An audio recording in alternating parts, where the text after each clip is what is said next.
time rearranges visions of my head of one day being famous.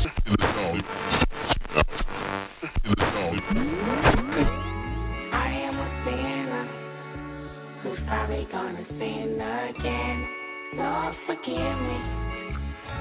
Lord, forgive me. Things I don't understand.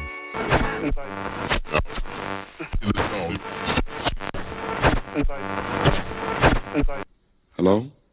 Hello, caller. Well, the hell with it there. This is something new for the underground. Right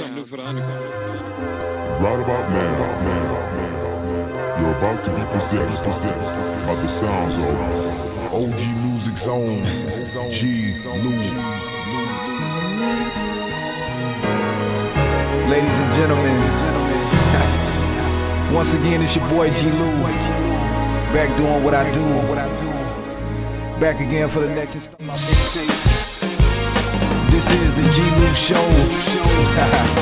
I want y'all to sit back because we're going to have a real good time, you know what I mean? Yeah, this is OG Music Group. Now I'm your maestro for the evening, G-Lew. Yeah. We're going to have a real nice show tonight. I got a lot of special guests stopping through. Some surprises, you know what I mean? So I want y'all to just sit back and ride with me, G-Lew Lee. Yeah.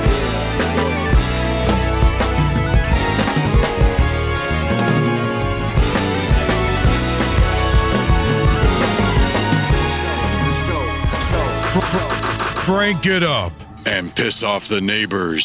You got your radio locked on to the hottest station.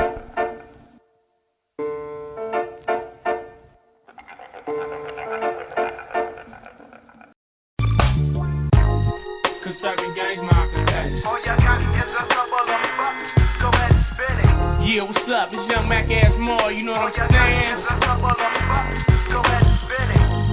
And I'm asking y'all, when nigga wanna spin some shit on this motherfucking gang that I'm serving, you know? Conservative gang, my architecture. Crest-side dope. Check it out. It's not enough, I got the rollers trying to break my neck. But now the ATF is trying to have my block in check. Got my boys pressing paging your partner 911. But I ain't worried about my niggas cause nobody's telling. Pick the number up out my pager to my Motorola. Phone ringing, I'm pimp leaning as I hit the roper. What's up, soldiers? Just steady hustling, trying to hold my brand. With 30 rocks in my possession, I can't even land. Y'all niggas stop being annoyed, we got the block sold.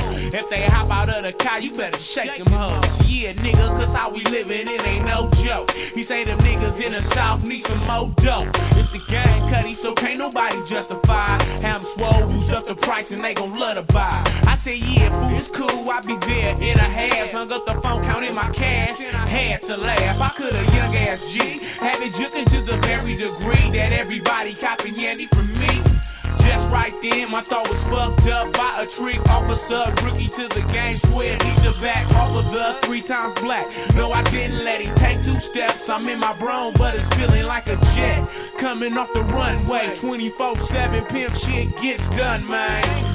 Straight to the tilt, no, my plan wasn't foil. Call my cousin Greedy Black, cause he knows how to boil.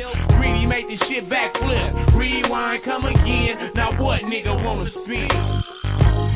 Conservative gang, my protection. All you got is a couple of bucks. Go ahead and spin it. Conservative gang, my protection. All you got is a couple of bucks. Check it out. Greedy, he cooked it softy, so I shot him a lick. Bill Clinton on the seal. Now I'm all in the mix. Sell him there for 26, so that's a smile on my face. Youngsters peak game as I cut to the chase. Just like more money and less dough. Never show cause I ain't stressing off the transport. But don't be a dummy. Send a bitch on a plane and fuck your money. A track can't get no scholarship from me. So I choose to do the shit the real way. FedEx and let the postman slang the yak.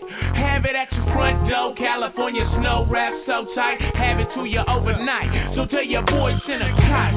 Just right then I heard a ring on my mobile.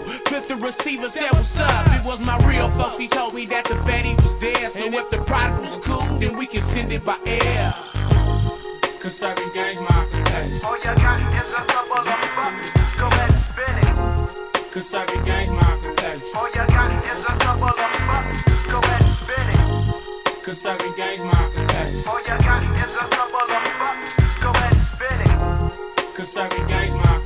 All you got is a couple of bucks. Go ahead. I'm in my Cadillac, tripping off my thoughts, bank burning as I cough and choke. One time, keep jocking my brum like some groupies trying to do me wrong. But if they touch a caddy dough, the focus on. I'm drinking heme, of course, like fuck the whole force. I saw some suckers from the town, but they was stiff as a corpse. Didn't want no props, just cause I'm rolling with the mob, trapping fully automatics, popping Hennessy tops. Smoking way more roper than a faker can smoke. In a fat Fleetwood, so all my folks can come along for the ride. Westside destination, my name is Young McMullen, serving gangs my occupation, nigga.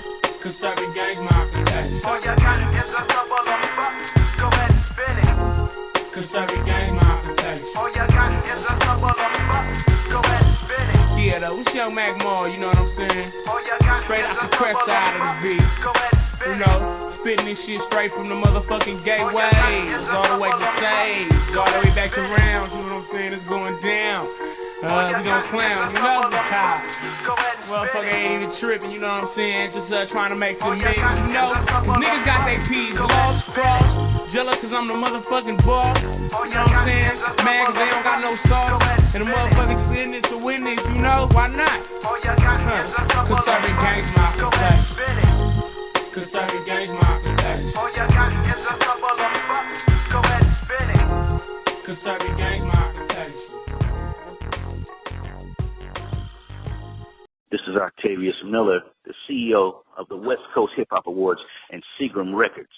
You're tuned into the G-Lew Show, Westcoast Wednesdays. You know how we do it. Stand up. Yes, sir.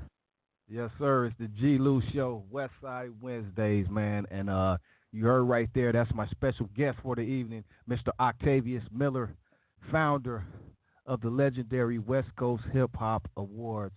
I believe going on its 11th or 12th year. And, man, you know, shit, without any further ado, I was going to play another song, but without any further ado, let me bring my special guest into the show because he just pulled up. Octavius, what up, homie? Oh, what's up, family? What's going on? Hey, what's up, love one? It's all good. How you doing tonight, man? Man, I'm feeling good, man. I'm feeling right. Everything is all right, man. It's West Coast Wednesdays, man. I'm here. That part, man. And we're definitely honored, man, and happy to have you here tonight, man. It's definitely an honor, man. You know, man, there's so much to talk about, so much history, you know, everything. But before we do that, man, why don't you go ahead and just introduce yourself to the people, man, formally, to everybody that's listening across the world right now, man. Let them know who you are, formally, man. Man, you know, I'm formerly known as Prince now. I mean, man, basically, man, you know, I've been around in this West Coast music business for about 35 years, man. I done put in a lot of work. I started off, you know what I'm saying, getting the coffee, whoop-de-wop, doing all the small stuff, the little stuff, because I wanted to learn it from the bottom up. You know what I'm saying? It's real good. It's real good when you build from the bottom instead of trying to build from the roof down. I build from the foundation up. So I started off, you know, doing all the grunge work, all the dirty work. You know what I'm saying? Doing this, picking up the mail, and doing all the dirty stuff. So, and I just found a niche, man. I started off rapping, but you know what I'm saying? I kind of got out of that because I seen all the rappers wasn't having the money. It was the people that was behind the scenes that was really doing it and making moves and, you know, and doing positive things, man, and turning somebody's or nobody's into somebody's. And I just felt that I could do that, man. So I found my little niche.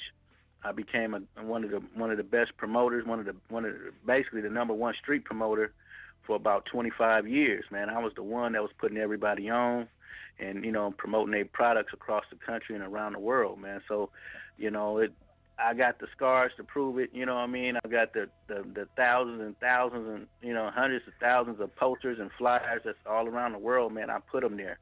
You know, we had one of the first street teams, you know, after Ice-T, his little promotion tour. I learned a lot from them guys. Them guys had the rap vans first, and we came right after them. Everything that they did, we did. And so I learned from them. I learned from them cats, man, and how to get down and know where to market, know where to put the product. You know your region, know your music, know the DJs. You had to build relationships with DJs back then. It wasn't nothing given to you. You had to pay your way. You had to earn your way. You had to earn your stripes before. They wouldn't even let me in the door. They wouldn't even buzz me in. But by that second or third year, man, they was letting me in. We was eating dinner. We was kicking it. We was doing it all at strip clubs. We was doing it all, man. So, you know, people forget about the relationships in this business, but I never have. And so all the friends that I had that was in the business, we're still friends to this day. Right. That's right. And tell us, man, since you're taking us back, man, take us back in them days like you just spoke about, going way back, starting the street team back in the early 80s up in the Bay Area. Well, I'm sure it was just only a couple, maybe you Too Short, and people doing it. And I know you got some crazy short stories from early on. Tell us what it was like back in those days, like you said, you know, starting this thing off when you didn't have internet and all these type of things. You really had to get out there and shake hands, do flyers, and really grind, man. Tell us about that early grind coming up as a promoter and just the music scene back in the Bay back in those days. Man, the early grind was crazy. Like I met Too Short at high school. We went to school together. You know, he was in the marching band. I didn't even know he was rapping. You know what I'm saying? He was one of the drummers in the marching band, man. He was doing his thing at Fremont High. You know, I transferred to Fremont. I went from Castlemont to Fremont in Oakland, California. But what happened was I seen Too Short on the back of the bus selling tapes, cassette tapes. Right. You know what I'm saying? Right. So Short had put out about 100 and something tapes before he even recorded something like on a professional scale, because he was selling tapes. I started rapping. I was selling tapes. You know, he was more popular because he had to be, but we didn't have no beat makers back then, so we had to jack everything from New York. So we would go there and snatch all their instrumentals at the store, and come back and re-record the West Coast version of The Message or anything that they had. Any of the Sugar Hill stuff, we took it. We jacked it, Jimmy Spicer, whatever, man. That's what we was bumping. But we just changed the lyrics on it. Instead of being a New York thing, it was a West Coast thing. So we just changed the lyrics on it, and people loved it. But Short stayed with it, and I got into the business side of it, and he stayed in the music side of it, and he took off from there. But Short always been cool, man. He's always been one of those cats that always was smart. He was always a businessman, you know what I mean? But his formula was to keep it simple, but have the top-notch beats. So that's why Short stayed on top for so long. He's why he's still on top, because he never changed his formula. He never changed his formula. You know, he always came with quality. One thing you can say about Short, he came with quality beats. Always. His music always bumped in the trunk. You know, you put it on, and that was it, man. And you know, so Short, he got into some funk in Oakland, and he wound up doing some business moving to Atlanta. But Short back on the West, and I think he's in L.A. right now. But you know, Short's always been he's a legend, bro. Period. There ain't no ifs, ands, or buts about it. I'm sure you seen that early on, like you seen Short just take off, but you were there with him from the beginning. How was that like, even seeing him before you stopped rapping? But did you see him take off and like, damn, I can do this, or that's when you decided you wanted to get behind the scenes? Man, listen, man. The rap game back then was, I mean, you got to remember, Short was selling tapes for $5 a tape. This was 81, 82 on the bus. Right. So we would jump on the bus with a backpack full of tapes, and we would ride the bus from Oakland to San Francisco. That was our route every day. So after I got out of school, you know what I'm saying, and when Short got out of school or whenever, you know what I'm saying, I'll see him on the back of the bus. He'll see me on the back of the bus, and you know, and the other cats was back there shooting dice and 3-card Molly. Back then, the bus was everywhere you went. The bus was the spot where you get on to get your money, the hustle, do your thing, whatever, flip with it. That's how it was back then, because we didn't have cars, we couldn't afford them, and so we made money off music back then. $5 a tape. You can't even, man. Nobody even spending $5 for a CD now. But we was getting $5 a tape before it became into CDs, and then once it turned into CDs, the money went up. Everybody went up. You know what I'm saying? And then the music business got funky because the distribution companies started getting greedy. The record companies were already greedy, but then the distribution companies got greedy. That's what ruined the business, was the distribution companies. People don't know that because they're on the outside looking in, but we on the inside. So we understood their price went up. Like they only used to charge $1 a CD or $1 per unit when they called them units back then. And then by the end of it, they were getting almost $5 a unit. Right. So that means the record label, they had to charge five something a unit. The distribution was charging $5 something a unit. So that left the artist with $3. Right. You know, if they had an independent deal. If they didn't have an independent deal, they were only getting a nickel or 13 cents a unit. So you had to sell a lot of CDs and cassettes back then to make some money. So the way the label would get them, the label would give them upfront money to keep them at bay, give them like 30, 40 racks. You know what I'm saying? And then now you owe them an album, and then they'll turn around and say, well, we're gonna, if they shot a video, back then videos was $50,000 to $100,000. Back then, to shoot a quality video, you had a real film crew, so it didn't cost that much, but the labels put that much on it though. So they kept you where you always owed them, so you always stayed underneath them, and you couldn't move. You had to pay them off. So they always kept you under your thumb. They gave you enough money to go tour and travel, but that was about it. So when I seen that, and I seen how they were trapping the artists, I'm like, man, I'm not doing that. I said, I'm going to do this thing independent, and I'll help these artists make some money because they can make some money touring. You know, this is way before the 360 deal and all that. The labels wasn't even thinking about getting none of that tour money. They were just happy to sell CDs and units.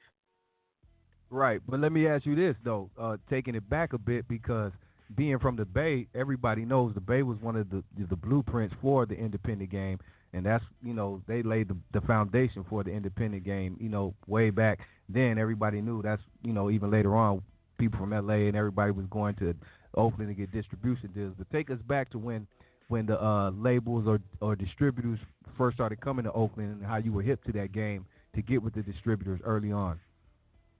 Man, I'm going to tell you, man, Too Short really got everybody doing that. Too Short, Pooh Man, and all those early cats, man. K Cloud, there was a whole bunch of cats that never made it, you know what I'm saying? But they laid the foundation for that Bay Area, you know, thing. You know, 11-5, RBL Posse, all them guys. They wind up getting major deals later on. But at the beginning of the situation, you know, the out your trunk was the key. You pull up at a park, you pull up at a concert, and you selling your tapes and CDs right out your trunk. That's what it started off of. Then a few local cats, you know, like City Hall, and then this other company. They were actually pressing the product. They were pressing the CDs, and they were doing this and that, and almost like the Jerry Heller Eazy-E situation. But the Bay Area cats wasn't on, I want to get on the label. They wasn't thinking like that. Their whole mindset was, I want to stay independent and I want to keep making money. You know what I'm saying? Because once you sign a record deal, your money is gone. Once you sign that paper, the money that they give you up front, you know what I'm saying? I mean, you got to think about it. You give a kid 17, 18, 19 years old, you give him $50,000 cash. What he gonna do? He gonna blow it. You know, he not thinking going to buy some property or put some money down on some land. He ain't thinking, not back then. He wasn't thinking like that. He was gold chains, you know, 100 spokes, you know, candy paint on your car. You know what I'm saying? You're going to blow through all that. So you got weed, you got clubs, you got this, you got that. Not even putting money back into their own music was detrimental to them, to their end. So a lot of them blew the money on women and cars and clubbing and drugs and all that, man. And then they wind up broke and destitute. Now they owe the record label. Now the record label treats you like a slave. So they'll put you out when they feel like putting you out. So and people forget it's called show business for a reason. Now you're walking around. You got see the thing people don't understand about being a recording artist or a star. You can't leave the house dirty. You can't leave the house. You gotta have a fresh haircut, fresh clothes, fresh shoes. You gotta uphold the image. Every time you step out the house, you gotta be dope. You see what I mean? So that's a hard thing to keep up if you don't blow your money. So you can't keep up that lifestyle. So now you're not looking like a bum. I mean, you're looking like a bum. Nobody's gonna buy your music because image is everything in this business. Right. Even if you got a dollar, even if you got $1 in your pocket, you gotta look like you got $1 million in your pocket. Right. Yeah, that's true. So let me ask you this then. So what made you want to, opposed to like a lot of cats were starting on labels and everything, what made you want to do the promotion route and go that route? Did you see that was a better route to do it, or something you just got into? It was just my choice because I seen how recording artists work. Some were super cool, some were super dope, but a lot of them were assholes too. So you had to deal with that, when you're dealing with recording artists. The product never talked back. That's why I love promoting the product. I'll take your CD, I'll take your cassette, I'll take your MP3 cards or whatever, any format that you got your music on. I would market it and blow you up. And so that's what I did. I did that for a lot of record labels. I did it for Master P, did it for the Hammer, I did it for all those big guys that made it super big, Mary J. Blige. Anybody that the labels paid me to do, that's what I did. This was before the internet. This was before the internet. So it wasn't no social media. I couldn't push a button and hit 10,000 people at once. It wasn't like that. You actually had to go out and do hand-to-hand combat. You actually had to hand flyers out, hang the posters, go in there and talk to the PDs, go into the recording studio and record. All that stuff used to cost big money back then. Right. And it was hard for the dopest rappers to get on because they didn't have the money. So then that entered the 80s. That's when all the drug money started coming through. So now you had drug dealers that were turning rappers. You know what I'm saying? They was whack, but they had the money to pay for the studio. They had the money to pay for the marketing. They had the money to pay for everything. So they became popular. Right. Hey, and let me ask you this. Even when you started to get into promoting, how did you? What was the blueprint for you to know how to promote? I know you could do it locally in the city, but once you started connecting with the labels, and how did you know how to put together, press packets and get in touch with the labels and get it out there more to where now labels come to you to do promotion for artists? I learned from the movie industry. Because they used to come to the town. Like when I used to go to Los Angeles, I would see these guys hanging these posters up, and it'd be a Arnold Schwarzenegger movie or one of them big blockbuster movies, right? And I was like, damn, what do they do? So I followed those guys. They was hanging the posters, man. They was using this glue shit they had. It's some solution they made. I'm like, man, what the fuck is this? They was like, oh man, we make this, and this is what we do. We do these walls and blah blah blah. We promote for it. They were doing the boxing, like the Mike Tyson fights and. All the big, all the big fights, they were doing those. They would have posters and flyers everywhere, and they were doing billboards. Now, the billboards cost a grip. They still cost a grip to this day. But back then, they were serious. They were serious money. And so to get those billboards and do those walls, when I went down there to L.A. the first time in the 80s, man, they was territorial about them walls. So if you came down there trying to promote and do this and do that, man, they wasn't playing with you. They'll shoot at you and everything, about their walls because that's how they made their money. So you had to earn the right to get on them walls, and I did that by coming down there and I would help them do their thing, and then if they came up to the Bay, I would lead them so they'll be cool up there too. So we had that camaraderie where we helped each other. So the promoters, we became cool. So the LA was different than LA is different than the Bay. People don't understand that the Bay didn't have Blood and Crips. That was the LA thing and the Valley thing. It's two completely different areas. They're both in California, but it's two completely different cities, man. Areas. We didn't have Bay. We didn't have to deal with all that. It was still gangs, though, but we still had to be careful. Yeah, not like that. But let me ask you this: when you did go to LA, you talked about people being territorial about just the walls and how promoters were like their own gangs and stuff. But how did you deal with or were you already aware about the gang situation? Like when you go to certain neighborhoods or whatnot and try to promote or put posters up and run into gang members and was it funk or did you just adapt? Or how did that part go? Adapting to the LA culture. It was kind of both. It was kind of. NWA and them painted a pretty picture for us, so we kind of understood. Ice-T and them would kind of, give us the. You got to remember back then, music was our social media. Music was our Facebook, our MySpace, or whatever. Our Twitter. Music gave us the game. It showed us how to cut up dope, chop dope, bag dope, sell dope, pimp women, do whatever. It showed us how to do legal stuff too. You know, sell cars, buy real estate, whatever. You know what I mean? If you wanted to achieve it, you had to believe it. The music made you believe it, right? So when I went to L.A., I came down in Oakland. Oakland is a different mindset. Anybody that's from the Bay, they got we're almost like natural hustlers almost. It's almost like a thing when we go to different places, we see things differently than people that live there. You know what I mean? Like when I went to L.A., I seen a lot of opportunities. You know what I'm saying, that people would step over every day because they would, you know, they didn't. Like I said, it was only a handful of promoters. Yeah, right. And it was a trip, but the only thing that made me do a lot more in LA was because I wasn't from LA. So that gave me more. It gave me more opportunities to do things there than if I would have been, because I would have had to pick a side if I lived there. Mm-hmm. You see what I mean? It's kind of like the situation where Nipsey was in. Right. You know what I'm saying? He had to pick a side. Right. Yeah. So going back and forth to LA, did you make? You said you make connections and friendships with promoters. Did you make other connections with different artists as well that kept you in tune with LA when you would come down and make connections that way as well, or did you promote artists in LA?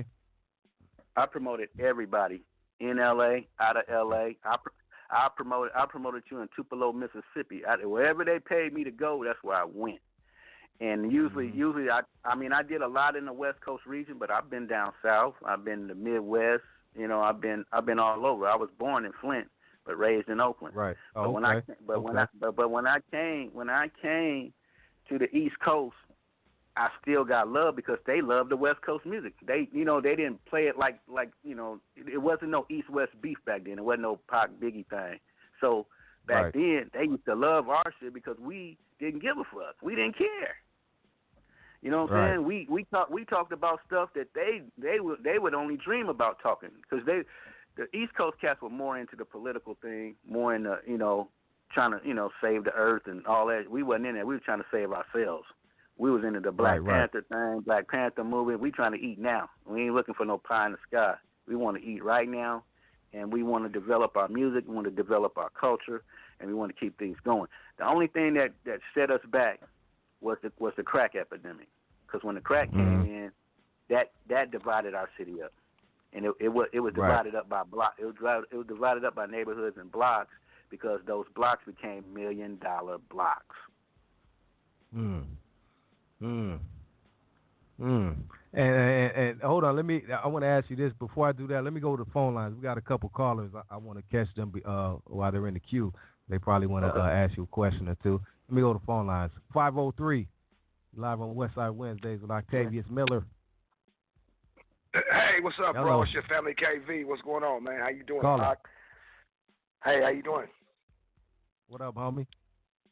What's good? Hello? I'm good. What's up, bro? Yes, sir. Yes. Yeah, I hear you, Ock. What's going on? Good interview, man. Man. I'm just talking about this Bay life, man, and how we grew up in it, man, and you know how it was, man. It's a real tricky situation, because when you're coming from that Black Panther, you're really trying to help your community do different things, but you can only help them if it's an economic. If they want to be helped. Yeah, because crack really just Oakland was like Wakanda for real. Oakland was like a city where it felt good to be there. You felt good to be black.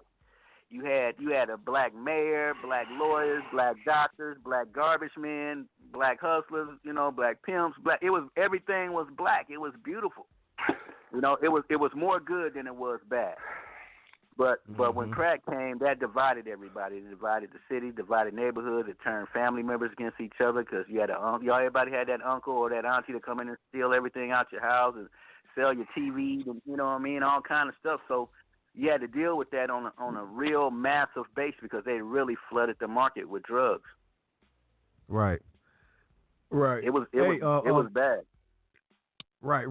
Caller, what's up, homie? What's your name, bro? My name is KV. How you doing, man? I am the original $1 Million Mouthpiece, man, from Pimpin' and Panner. Ock is my bro. Yeah, my name is KP, right. the $1 Million.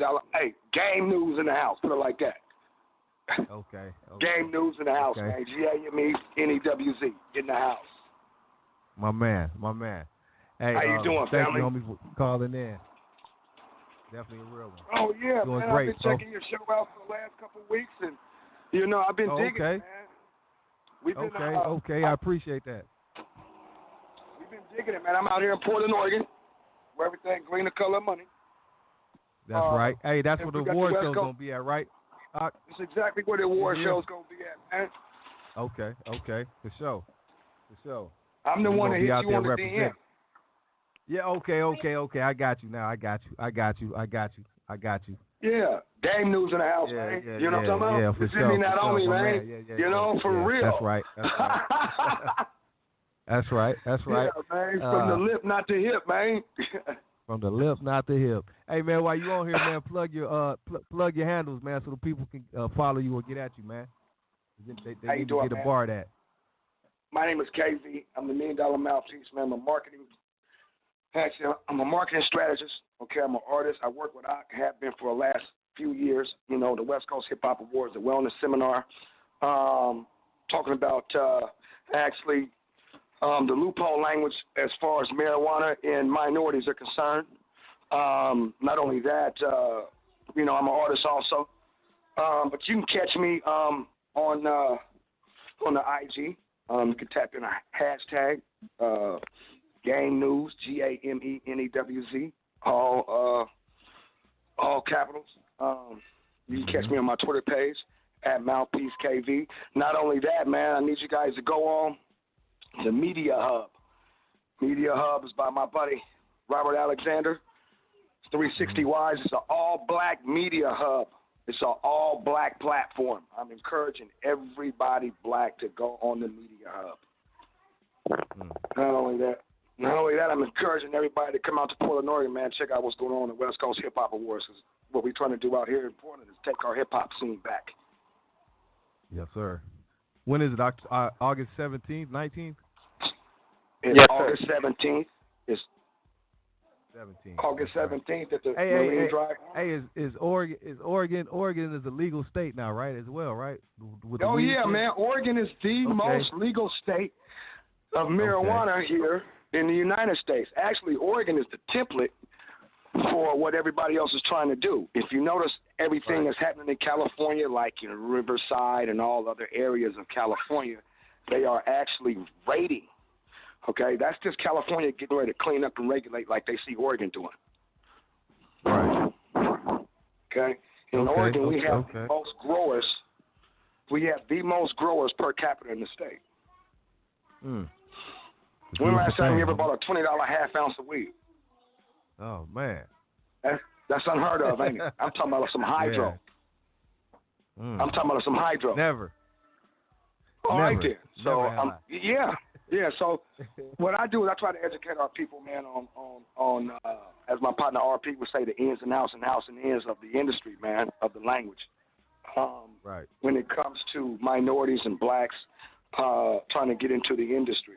There's only about 6% or less than 6% minorities in the marijuana industry now. Mm-hmm. Okay?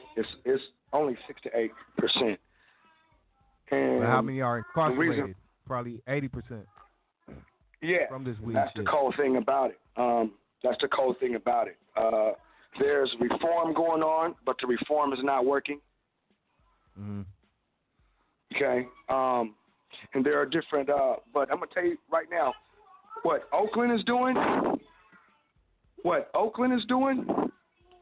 I really, really applaud what Oakland is doing as far as their minority growers that have actually been affected by nonviolent crimes. Right. So what they're doing is they're actually allowing people to come out and get into these programs, and they're actually that actually fall underneath the statute, because there are certain statutes in California, in certain areas of California, to where if you're a victim of a nonviolent crime, as far as marijuana, it only goes back to so many years. It might go back to 2008, 2000, 9. Well, what about the guy that was convicted in 2006? Right. What about the guy that was convicted in 2006? What about the guy that was convicted in 2006? Right. So with this reform thing, is that, like you said, it's not working right now, but how do we get that to turn around, man? Because like you said, that's a serious problem right there. Well, there are a couple other agencies, man, in California. One of them is the California Minority Alliance, which is based out of L.A. Then there's one up in Oakland. Okay, Amsterdam, and a lot of other companies are basically trying to get together and reform for minorities, so we can get that particular type of help. Here's the type of stuff that I actually, talk about and give information on at these seminars. And so when the people, so this is definitely a good plug, because when the people come for the Westcoast Hip Hop Awards this year, they can definitely connect with you about some of these seminars and what you have going on with the weed business and the information you have about the reform and all of that. That'll be perfect. Yeah, I mean, it's a lot of info. Yes. Sorry about that. I was dealing with my grandkids. I couldn't hear y'all too well. Okay. So yeah, that would be perfect. So when you go, so everybody, I'm encouraging everybody, first of all, if you can make it out to the what is it, 12th annual? It's the 12th annual. Yes, 12th annual Westcoast Hip Hop Awards. Honoring all the legends, all the crates in Portland, Oregon, off 33rd and Marine Drive. Hey, and who's being honored this year? It's a lot of people being honored, because what we do, I also do community base. You know what I'm saying? And I mean, but that includes L.A., the Bay, Fresno, all that Valley, Sacramento, Chico, Salem, Portland, Modesto, Seattle, Denver, and Phoenix. That whole West Coast area. We honor cats that actually come into the community and do good works. Like if they got a homeless program, or if they got a music program, we honor them too. We just don't honor the stars. We love them too, but if you're not giving back, what's the point? You know what I'm saying? So, we got Spice One hosting, Yuck Mouth hosting, Cocaine hosting, E40 sister Sugar T. She hosts the Women Empowerment seminar. We honored a lot of people. We've honored Snoop, we've honored MC Hammer, we've honored Uncle Jam's Army, King T, Warren G, Too Short. We don't honor a lot of legends from the West. And I mean, we do all the 5 elements. We got the pop lockers too. We do the graffiti artists, we do the dancers, the crumpers, and all that stuff too, man. But we also try to twist in, and we twist in a car show every other award show when it's possible. So this year we got a lot of good cars coming. My brother-in-law, he actually bought Sebo's old lowrider, so that Sebo's car will be there. And we got just a lot of lowriders coming from Seattle, Tri-City areas, and up from L.A. and the Bay Area, the muscle cars from the Bay. It's just a good look, man. It's a seminar / convention / information thing. We try to give most of the recording artists an opportunity to get back into the distribution game, because I want them to make money. I don't want them to sign record deals. I'm not pushing you that way. I'm pushing you to the money, So if you're independent, you stay independent, you own all your music, own your rights, you own your masters, then you're in control of your destiny, And so we talk about a lot of different things that the record company ain't gonna tell you nothing. They want you to sign your life away. So we try to make them avoid those pit stops and just give them good game, give them good news. You know what I'm saying? Really give them good information that they can digest on and soak it up. Give them that good game news, man. Even if they don't, their manager will. Their parents will if they're young. And sign up. And we encourage a lot of the young ones. You know what I'm saying? They got to understand the glitz and the glamour, the red carpet, and the trophies. All that's going to be there. But beneath all that, man, it's predators out there and everything. So we try to make them avoid those pit stops and trying to guide them with some good information. If they use it, it's going to help them. If they bypass it, we already took the lumps for you. We already You know, we already done tried, true, and tested everything for you. You ain't got to go down that road unless you want to. Mm-hmm. You know, some people love to be in misery, and some people love the pain of it. You know, so that road, that opportunity is out. The devil always working. He's busy. So, but we trying to help you avoid those pit stops ahead of time and give you the paper, give you the information you use so you can navigate through that business. It's a shrewd business. You know, I mean, it's a really shrewd business. Hey, I like also I want to piggyback off the Hip Hop Awards that you spoke about, how the artists can come and get information as well. But I like how it's not on no Hollywood shit. Like the artists can interact with the fans, and the people out there in the audience can interact with the artists and some of the people they grew up listening to and network and do those type of things as well. Yeah, it's real up close and personal. You know, they can they can shake their hands. It ain't no VIP here, and you can't go. It ain't none of that. So you can actually mingle. But I set it up to where if you're doing media, you get a booth and you come in there, you do your thing. That way you got your backdrop behind you and get the footage you need. It's all good. Right. Man, I applaud that. I want you to come do that. I want you to come network. And so it's a networking event. It's 12 years. We're 12 years in the thing.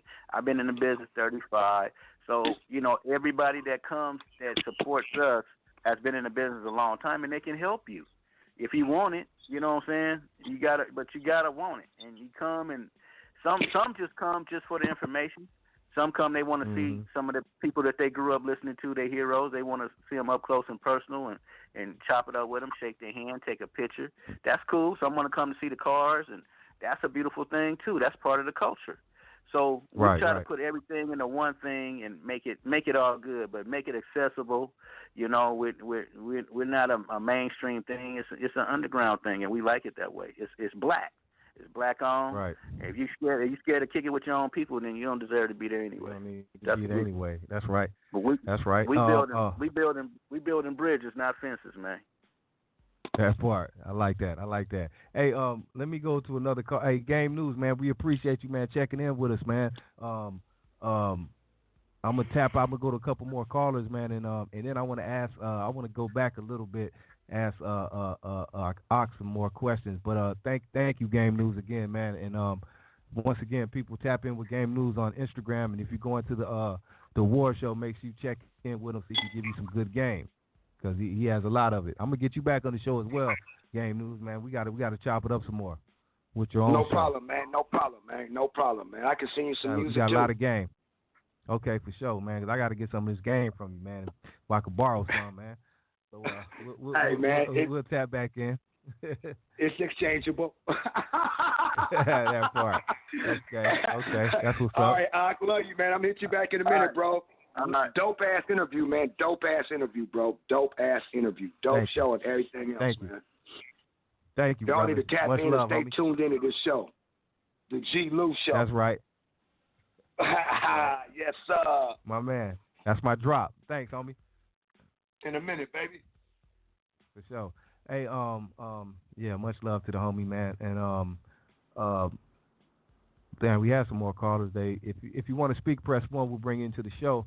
I want to give a shout out before we continue on to our sponsors for the evening. First of all, BTP Media Group. Jeff Quan is on the road right now. He's in Texas somewhere, celebrating his daughter, man. So we want to send our love to the homie Jeff Quan, man. Much love to you, BTP Media Group. Make it all happen. You already know. Also 93 Point Tweet FM Ism Tweet Cadillac every Thursday night after 6 Cruise Mix. Tune in tomorrow night.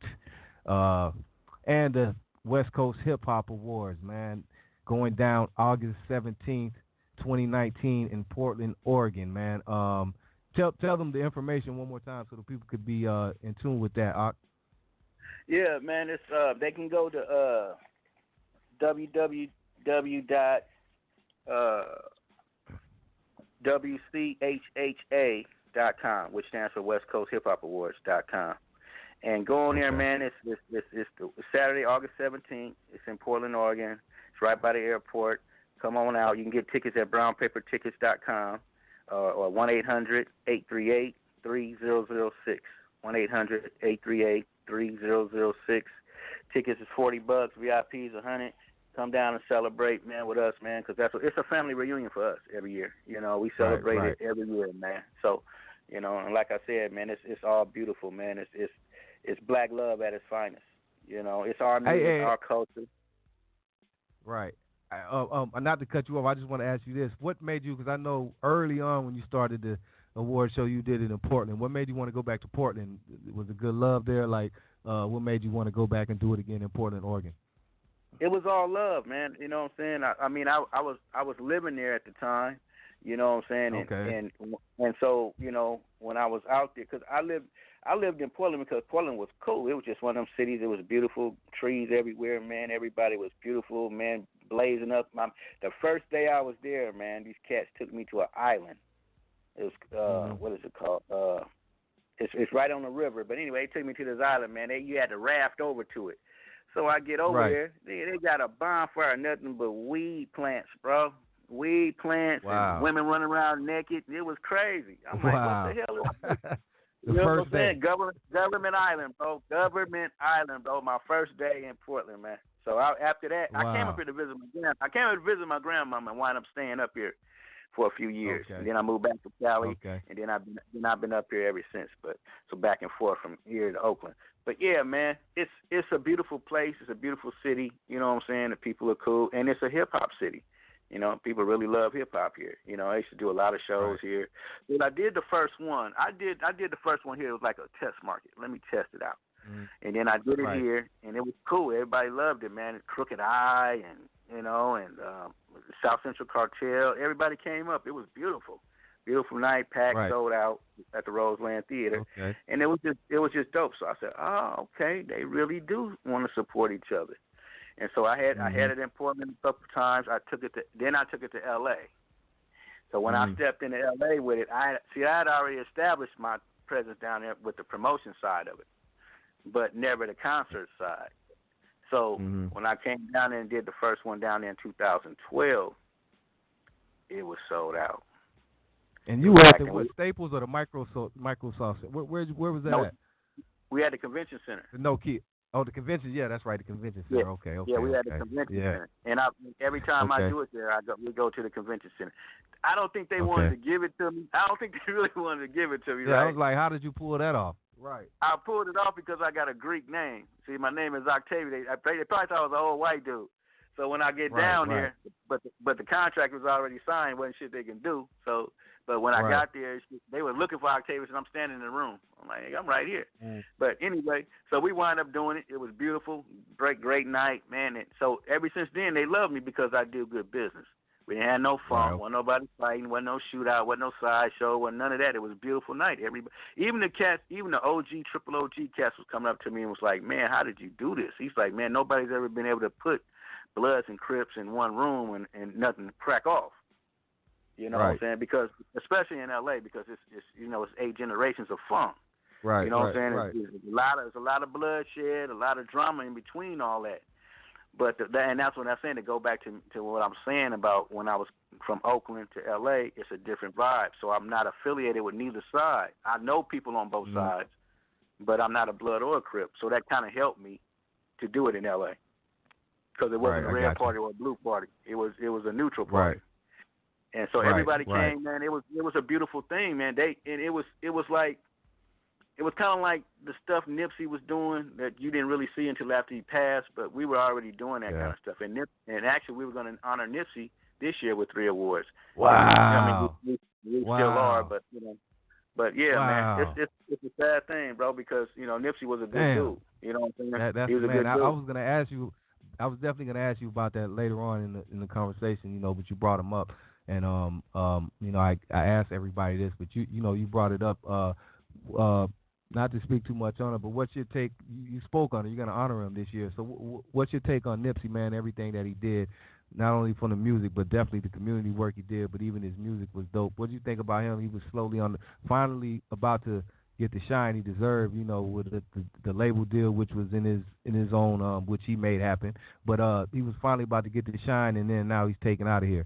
And that's a big blow to not only the West Coast, but really L.A., because, he was the one, that was going to take it there, and now it's kind of in disarray. What do you think about the whole Nipsey thing? I mean, first of all, man, you gotta understand something. I'm old enough to know that it's been a lot of Nipsey hustles, a lot of them. I mean, Huey P. Newton, you know what I'm saying? The Black Panthers founders. It's been a lot of Nipseys on the West. Eazy-E, you know what I'm saying? My brother Seagram, you know, Mac Dre, you know, the Jacker. All these guys were on the cusp of being superstars. Got taken out. And got taken out, man. So that's by design, man. That's not a coincidence. You know what I mean? So every time, I mean, think about it. Even at the top of the food chain, Prince and Michael Jackson got took out the same way, just on a different level. You know, they had to get them with the medical. They had to get them with the medical stuff. They had to get to their doctors to get to them. But this is the thing, man. Like, it's a lot of Nipsey hustles. It's a lot of Mac Dre's. It's a lot of Siegs. It's a lot of Jackers in our neighborhoods now. But we don't respect them. We don't care about them. You know what I'm saying? And my thing is, I want to celebrate workaholics. I want to celebrate black fatherhood. I want to celebrate black families. I want to celebrate black music. This is our creation. But guess who they put on top? They want to put Eminem on top of black music. Come on, man. If Eminem was black, he'd be a regular rapper. But that's what I'm saying, man. The simple things of that is the psychological warfare that we have to deal with. And we fall victim to it is because of the slave mentality is still in some of us. And we have to outgrow that. We have to beat that. You know what I'm saying? But it's a finesse thing. You know what I'm saying? It ain't a Suge Knight thing. You can't come in there and be a bully. You got to be a diplomat. You got to learn how to bend and take. You got to learn how to be flexible and deal with people. I'm 53 years old. I didn't get 53 years old by being a dummy. And you just don't do that because your life expectancy in Oakland, the Bay, and L.A. is 22, 23. You know, if you make it to 30, you made it, Mom. You made it. You know what I'm saying? Yes, sir. It's just a different thing. So we have to grow up fast. You have to learn how to survive fast, and that's detrimental to us. That's why we die young. That's why we have heart attacks and stress, and because that. I mean, just walking out the house, walking to your car, and a police car get behind your blood pressure, shoot up to 300, because you don't know what he's gonna do. And if you look at a black man too hard, you don't know what he's gonna do. Right. Your own kind. So we got triple the stress on us, triple everything on us, bro. And the black women have been holding us down all these years, and now they tired. That's why they're turning to other women and other races and everything. Yeah. They tired of it. Yeah. You're right. And so we got to bring back that black family. We got to bring back that black family, man, that unity. We need to be one fist, because if we unite, man, we can automatically take back our culture, take back our lives. And just think about it. I mean, I be telling people all the time, man, it's almost 44 million of us in this country. There's no reason why we don't have our own bank.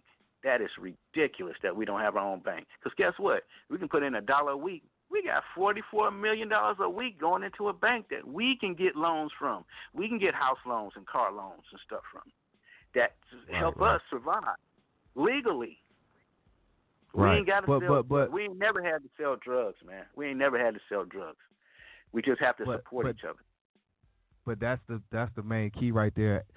Supporting each other. That's what we have to get past, like you said, the mentality, because a lot of the times that's our main problem. We don't like to support each other because once somebody thinks they're supporting somebody too much, or he getting some money now, they jealous of the homie. Or whether it be a business, they'll go support another business who has the same product probably quicker because they don't want to go to or they may have a bad experience. It may be many of things, but I heard somebody else say this. You may go to McDonald's. How many times have you been to McDonald's and you got bad service? They got your order wrong. They fucked up your order, but you've still been going back there for 30 years. But if you go to a black business or something and they don't treat you right, or you get a bad experience, you ain't fucking with them no more. You know what I mean? So it's like the support thing, even from the streets to businesses where people are, not scared to support each other, but don't want to because the mentality of they don't want to support somebody because you're helping them do better and do better than you when you could do the same thing.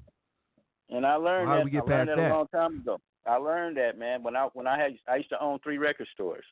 You know what I'm saying? I got to the point where I got into the retail thing. I had 3 recording studios. I've done all that, and I had to deal with my own kind. And in some instances, they were right. In some instances, they were wrong. But in what I learned in retail, it don't fucking matter. You have to. The fucking customer is always right. Period. Right. So if you can't handle that, I don't care who it is. If they can be white, black, Mexican, or whatever, I understand good service. I understand but there's some people that they come in with the attitude already. Like I had people come into my store talking shit about me to me because they didn't know who I was. But people go by what other people say instead of going by their own mind and their own experiences. Like you can take people and but I don't judge people because I know somebody could be having a bad day. They might have lost their mom 2 days ago. They might have lost their dad. So you don't know what people's moves are going to be. So you can't never judge nobody. I had people come in my store, man, that looked like bums, but they were millionaires. I had people come in there that dressed like a millionaire, but they were broke. So you can't never judge that, man. And so I take everybody as an individual, right? Don't matter what color you are. Don't matter what color you are. When you're in business, the only color that matters is green. Green. The only color that matter, man. But I treat everybody like I want to be treated. You see what I'm saying? With respect. If I'm spending your money, treat me with respect. If I go into a restaurant and that waitress ain't treat me right, ain't make sure my water is kept up, and you know what I'm saying, my order's on time, and the food is hot and all that, I'm not leaving no tip. Right. If she got at it, but if she cool with me and she joking with me, and she ain't got to kiss my butt, but she has a job to do. Her job is a server at that point. You know what I'm saying? So they have to put their ego aside and do what you need to do to make it happen. And that's the thing. Some of the things that we teach at the award show, man, it's like a seminar. It's like when you come to learn something that you know about, you know what I'm saying, but you never practice it. No, it's everybody. Everybody they want to claim to be a Christian, but they're not Christian-like. Or they claim to be Muslim-like. Assalamu alaikum, but that's it. Right. You never did Shahada. You never did none of that. So I say all that to say this, man. We got 44 million of us here. We can put $44 million in the bank. We can put some of these high-profile cats that we need to put them in front so people don't be afraid to put their money up and do it. That's all we got to do, man. We can free ourselves overnight. Overnight. Yeah. We really can. Even though it sounds crazy, we really can. But people can't get past that thought. Like somebody listening right now say, yeah, that sound good. But you know what I mean? A lot of people listening right now probably say, yeah, that sounds good. It sounds easy, but they can't see past it. When, like you say, it's really not that hard. Well, I understand this. A lot of people believe in oppression. A lot of people like the struggle. A lot of people like being in that position. For some people it hardens them. Some people it helps them. Everybody can't make it, so quote unquote make it. But everybody should have the opportunity to make it. So whether it's a position everywhere. Another thing is it's a position everybody got to learn too, that how to play a different position, learn what you're good at and play. Everybody can't be the rapper. Everybody can't be the baller or such and such what you see other people want to be that person.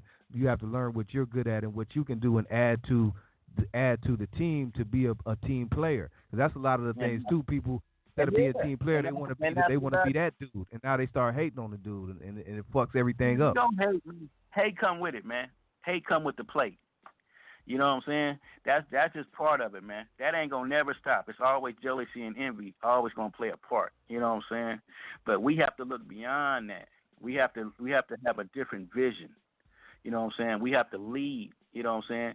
Lead our even if it's just your family. If it's your family that you got, your wife, your girlfriend, your son, your daughter, you lead that family to the promised land.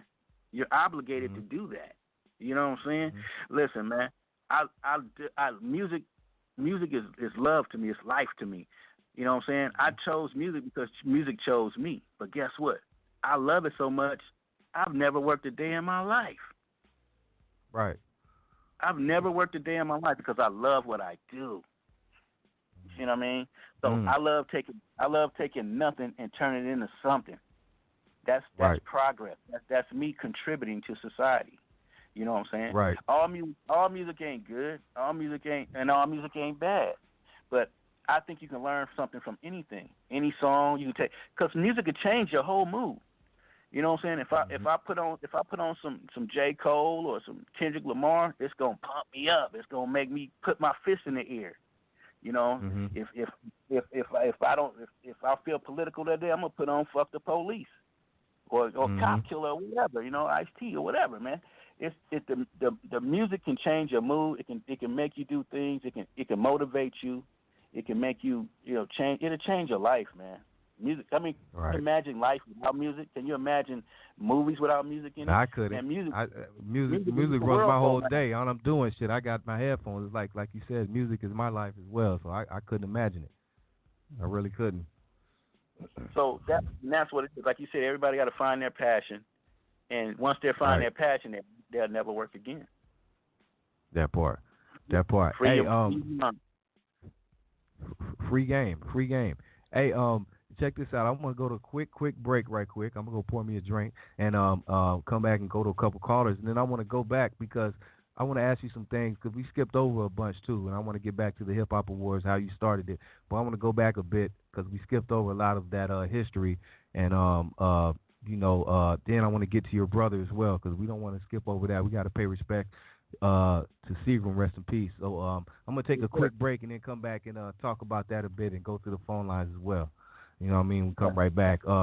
It's Westside Wednesdays, the G-Lew Show. My special guest, Octavius Miller, founder of Westcoast Hip Hop Awards, going down in a few weeks, man. August 17th in Portland, Oregon this year. Make sure you're there or hear about it. The G-Lew Show. We'll be right back. The 2014 Westcoast Hip Hop Awards, hosted by Spice One, Cocaine. Something for the ladies, y'all. I just heard about the Westcoast Hip Hop Awards right now. We at the Staples Center. We'll be there. YG and Mustard and Ty Dolla $ign about to win every single fucking award, man. Real shit. All right. The infamous T.Y. Dolla $ign. Man, shout out to the Hip Hop Awards, man. You already know what it is.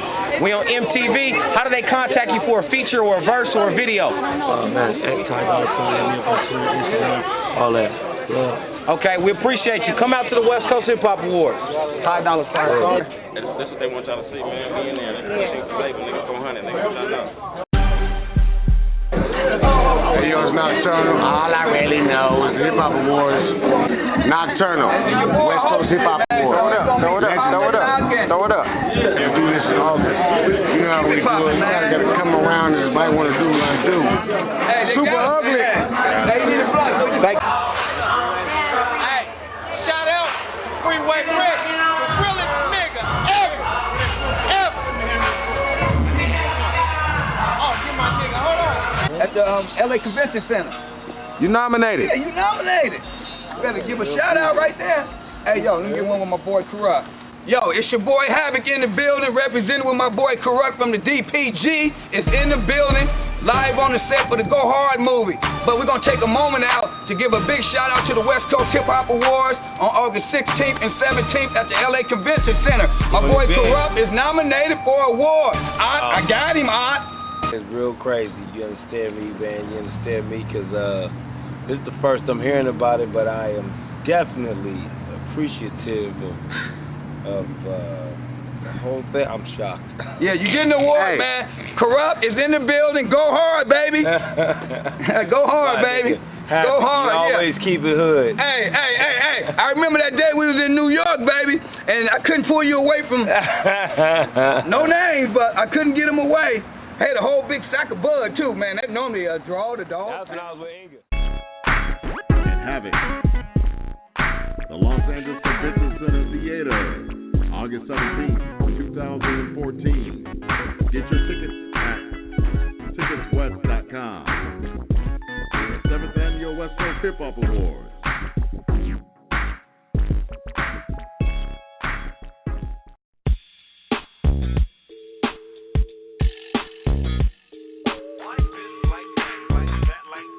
Got my nigga Tone Capone on the motherfucking beat. Nigga Bean, dollar suspension. My nigga 3 times crazy in this motherfucker.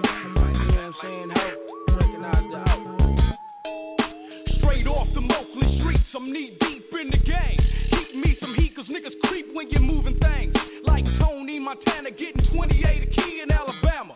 With the bandana in my pocket representing Killer Cali. Mr. Miller getting thriller on the rilla. Get at me, and maybe we can make some things happen. I'm moving cream and stacking and packing and definitely macking. On a bitch or two, I make them stay down with a brick or two and put her ass on Greyhound. I'm on the road again like Willie Nelson. Invade niggas' territory like Boris Yeltsin. Not like Bonnie and Clyde, but Clyde and Bonnie with a 90-round Tommy represent Alameda County. Seize the name, moving canes. My career in the game went from change to dollars. Like this here. Like this, like that, like that, like this. S-E to the A to the G is the shit. It's like this, like that, like that, like this. And it won't stop and it won't quit. I thought you knew it was the S-E-A to the G. These niggas wanna try me, but they hoes wanna buy me. 5-carat Rolex bracelets and take me places that them niggas never been. It floss me in his biz, but if it don't make dollars, it don't make sense. I'd rather ride in a Apollo if the hoes giving up presidents. I represent the H in the hustle. Pause the M in the muscle. Used to struggle, now money double. You won't trouble, check the analysis. Finger on the trigger so long, I got calluses. So all you actresses, say no damn audition. Making grands is the mission, moving 1,000-gram chickens. Fuck being posted, slinging rocks that ain't my order. Taking risks, crossing the border. More game than Tommy Lasorda. Seegster, the major league star. The one they fear, keeps the millimeter. Like this here. Like this, like that, like that, like this. S-E to the A to the G is the shit. It's like this, like that, like that, like this. And it won't stop and it won't quit. It's like this, like that, like that, like this. S-E to the A to the G is the shit. It's like this, like that, like that, like this. And it won't stop and it won't quit. Straight West Coast, living sunny skies and palm trees. Sipping on Don C, the ex-con from the V. Making niggas bob and weave from the metal. If money is the root of all evil, then label me the devil. A rebel shaking all sack chasers. I love to hold and fold paper. I'm cold as a glacier in the Antarctic. Oakland's market, a slanging grams, making grands is the target. Capitalize and stack. Gotta be wise and watch my back. Eyes on the prize and strap for you busters. Unload the whole clip, I don't trust you. Leave your ass frozen stiff. No ifs, fans, or buts about it. I shouted how I mean it how I scream it. You ain't seen this nigga and you couldn't with glasses if I was near. I thought you knew to get glasses like this. It's like this, like that, like that, like this. S-E to the A to the G is the shit. It's like this, like that, like that, like this. And it won't stop and it won't quit. It's like this, like that, like that, like this. S-E to the A to the G is the shit. It's like this, like that, like that, like this. And it won't stop and it won't quit. It's like this, like that, like that, like this. S-E to the A to the G is the shit. It's like this, like that, like that, like this. And it won't stop and it won't quit. It's like this, like that, like that, like this. S-E to the A to the G is the shit. It's like this, like that, like that, like this. And it won't stop and it won't quit. Like this, like that, like that, like this. Like this, like that, like that, like this.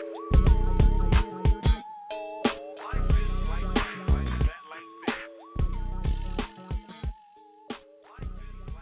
Hey, what's going on? It's Westside Wednesdays. It's the G-Lew Show.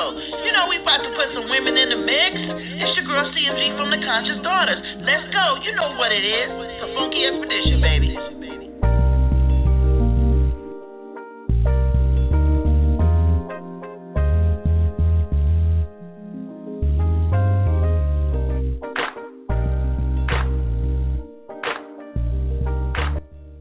Yes, sir. Back live at Westside Wednesdays, the G-Lew Show, man. My special guest, Big Octavius Miller, man. Founder, Westcoast Hip Hop Awards, historian, promoter. Man, so much history, so much knowledge. Before we continue, though, I got so much more I got to ask you. Before we do that, let me go to the phone lines. We got somebody calling in. Caller, hello. Hello. Hello. Hey there, how you doing? Good evening, G-Lew. Good, and yourself? Hey. Doing great. Good to hear your voice. Yours as well. Good evening, Mr. Miller. How are you? I'm blessed. How are you? Great.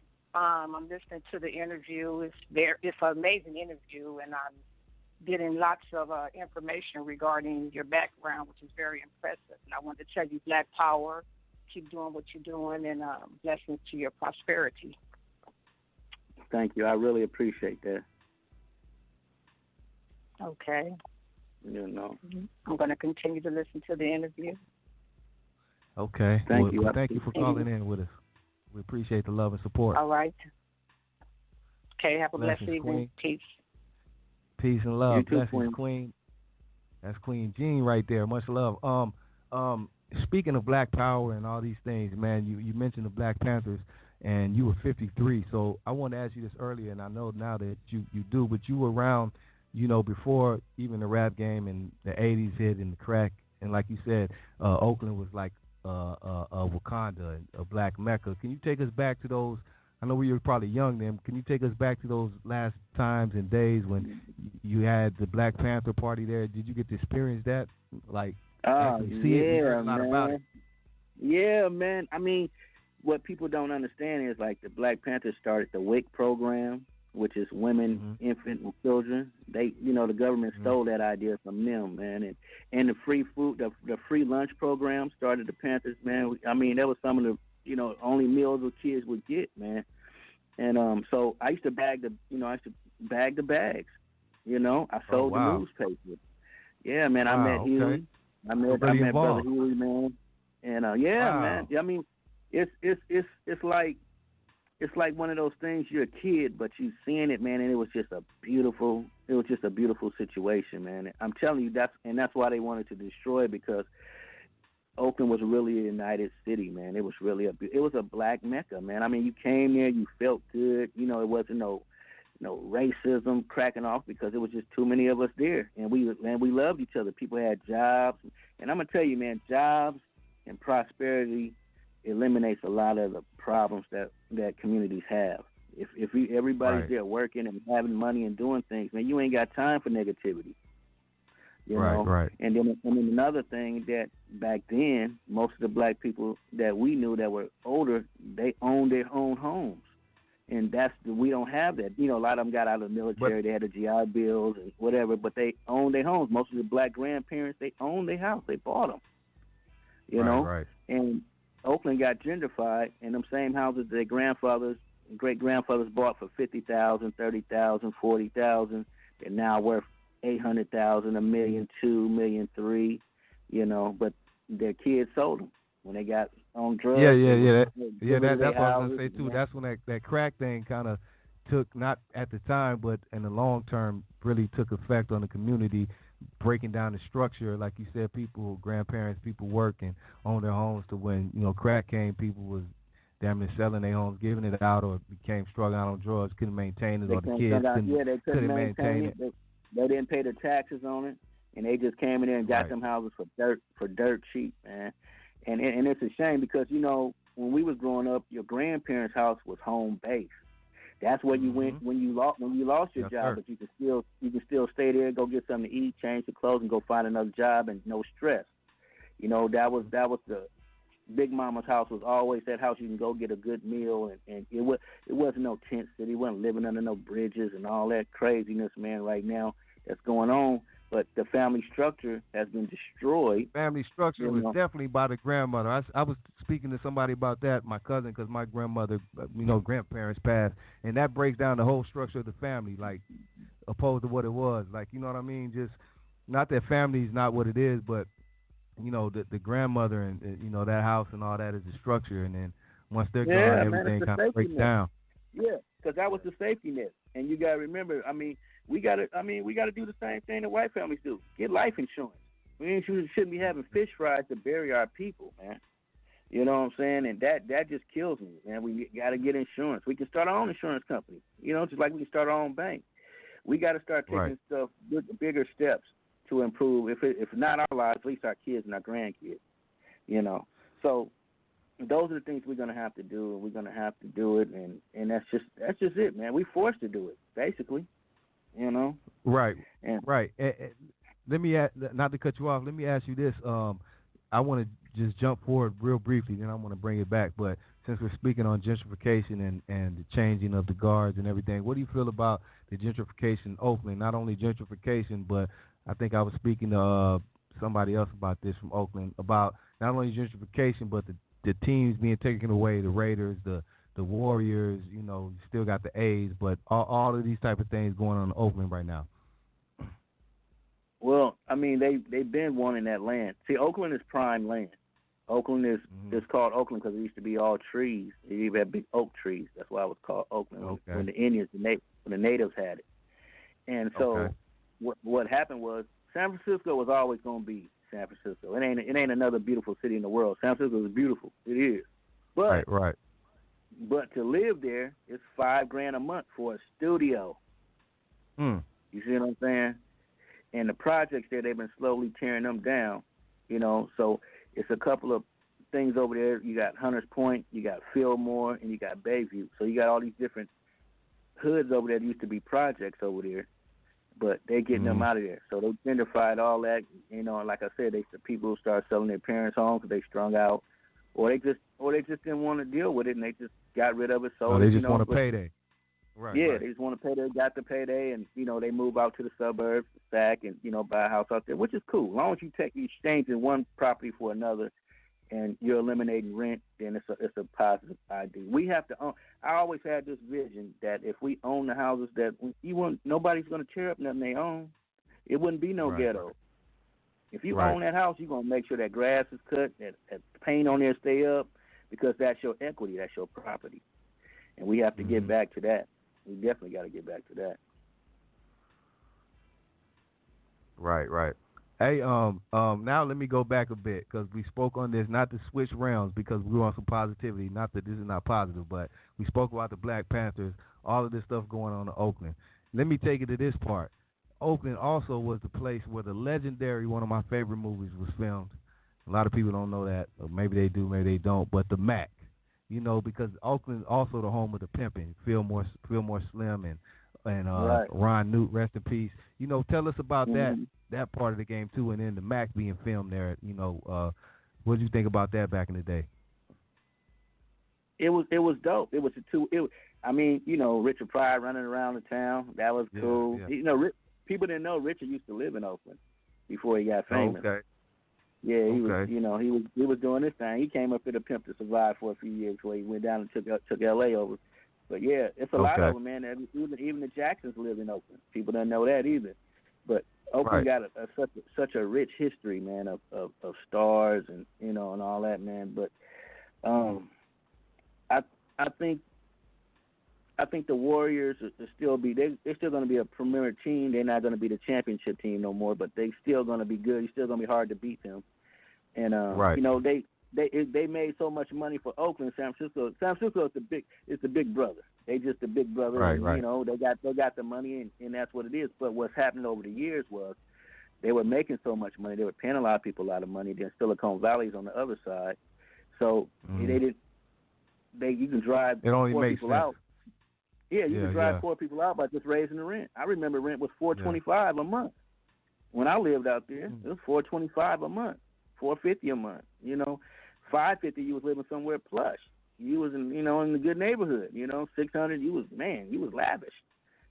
Right. So all that's gone. So the cheapest thing you're gonna get there is gonna be $1,500, $1,600 a month for a 1-bedroom. 2-bedroom you're spending $2,000 a month.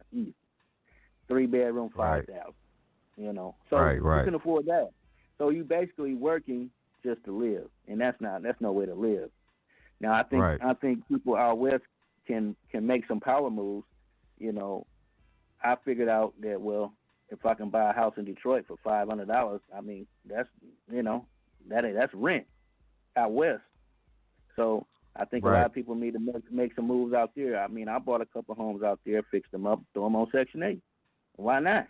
Hey, right, and that's another thing. Like you said, how can people? That's a good part right there, something to speak on, because really what's going on as well, not only in Oakland, San Francisco, but in L.A., gentrification is going on everywhere, and it's really driving people, all the black people, really out of the cities, man, and like to like in L.A. to outer parts. You know what I mean? Not in L.A. anymore. You know what I mean? Or people are moving out of the state. They don't even want to live there no more. So what do they do about that? Because it's slowly becoming that all over the state of California, where they're just driving people out. They don't want to deal with it. You know what I mean? Well, people don't understand. People don't understand. The only people that they take care of out there is the actors and the musicians and the agriculture, because 80% of the money in the state of California come from agriculture. You know, oranges, fruits, vegetables, nuts.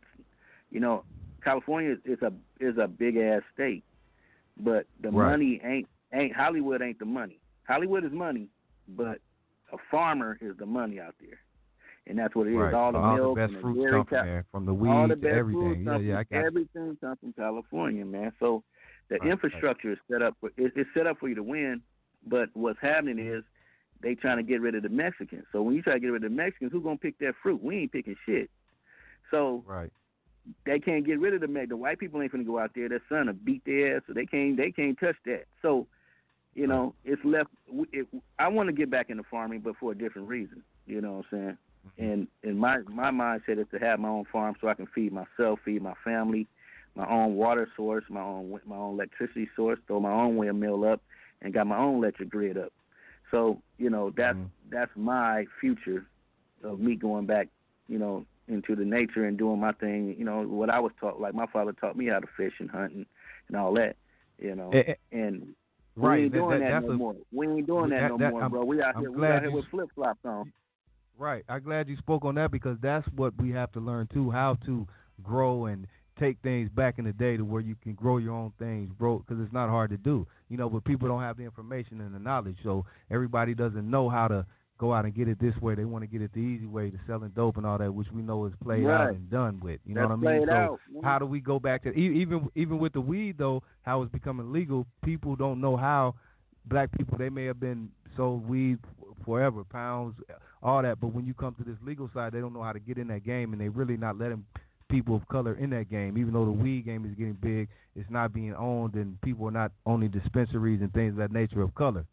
So how do they get the information if you want to do that and go back to learning these fundamentals, because a lot of people don't learn, especially nowadays, this generation here. They don't, because what the powers to be do, they put the price on it so high so you can't get in. So it's going to cost you $250,000 to get started in that industry. They know we ain't got that money. They know the banks ain't going to loan us that money. And that's what it all comes back to, the black bank. It all comes back to our central bank, and we need our own central bank. You got to think about it. The Mexicans, they can borrow money from El Banco. And people from France, they can borrow money from their bank. You know, wherever they're from, they can get loans. Bank. You're right. Koreans got their own bank. You know, everybody has their own bank. Yeah. Except us. We're the biggest consumers. I mean, just in America, we spend $4 trillion on other people's stuff. You know what I'm saying? We don't even make toilet paper. We can't even wipe our ass without them. So it's different things and different mentalities, things that we got to do as far as taking care of ourselves. And the number one thing is feed yourself. If we can't feed ourselves, we can't do anything else, man. That's one thing the Panthers taught me. If you don't, man, you couldn't learn nothing if you're on an empty stomach. You couldn't retain information on an empty stomach, and they knew that. You know, so. But we wasn't prepared for that, because they thought we was going to be always an industrial country. They prepared us to work in factories, and warehouses, and work for people, all that, and work for people. Period. Work for other people. Let me ask you this: do you ever think, since you were there to experience it early on and seen it leave and seen Oakland win and came and did everything they did to where it is now, do you ever think something like a Black Panther Party can return in this day and time that we live in now, or something like it, if not the same thing? Something, do you ever think something like that? Because that seems like that's going to be the only way to really get this information out and get people on the same page. Because, you know, everybody's in their own world, especially this new generation doesn't even get along with our generation, which is right above them. It's two different mentalities and everything, you know what I mean? So do you ever think something like a Black Panther Party can be reestablished again? I think it can, but I think it's, me personally, I think it's more on the individual level. Like, we can teach our families how to survive, each family. I think it's going to go by families. It's not going to go by a million people getting together and say we're going to do it. Just like they did the Million Man March, all that. It was beautiful, but you know what I'm saying? But they quickly neutralized that. Went back to slinging dope. Went back to exactly. It went back to everything. And that's what we see with everything. Even we spoke about the Nipsey situation, all of that, and people still hurt, and there's a lot of change. But you know, even with that, after a few weeks, it goes back to the same thing. You know what I mean? People don't really have, or it's a short, what is that word I'm looking for? People have a span. The attention span. Yeah, the attention span is a gnat. Attention span. But right. But the thing is, man. The thing is, though, how do you destroy people? You take away their heroes. So if you kill Prince, Michael Jackson, put Bill Cosby in jail, you put all the leaders. Bill Cosby was the epitome of a real black man, working man, doctor, wife a lawyer, beautiful black family. His family's like that across America, but you'll never see him on that level. You know what I'm saying? And they want everybody to be like like Good Times. You want the struggle. You know what I mean? The struggle can. I mean, pressure makes diamonds. You know what I mean? So that's why a lot of us still make it through. We still got that mentality because it's in our system now. You got to remember, when they was bringing slaves over here, they was taking the biggest buck and the biggest black woman they can and putting them together. That's why we so strong. They was breeding us like pit bulls, like a prize pit bull, like a blue nose or a red nose. They oh man, my slaves are bigger than yours. So they was breeding us like that. So what they did, they created a hybrid black man. We're different. We're different than Africans. We're different than European blacks, Australia, New Zealand, Hawaiians.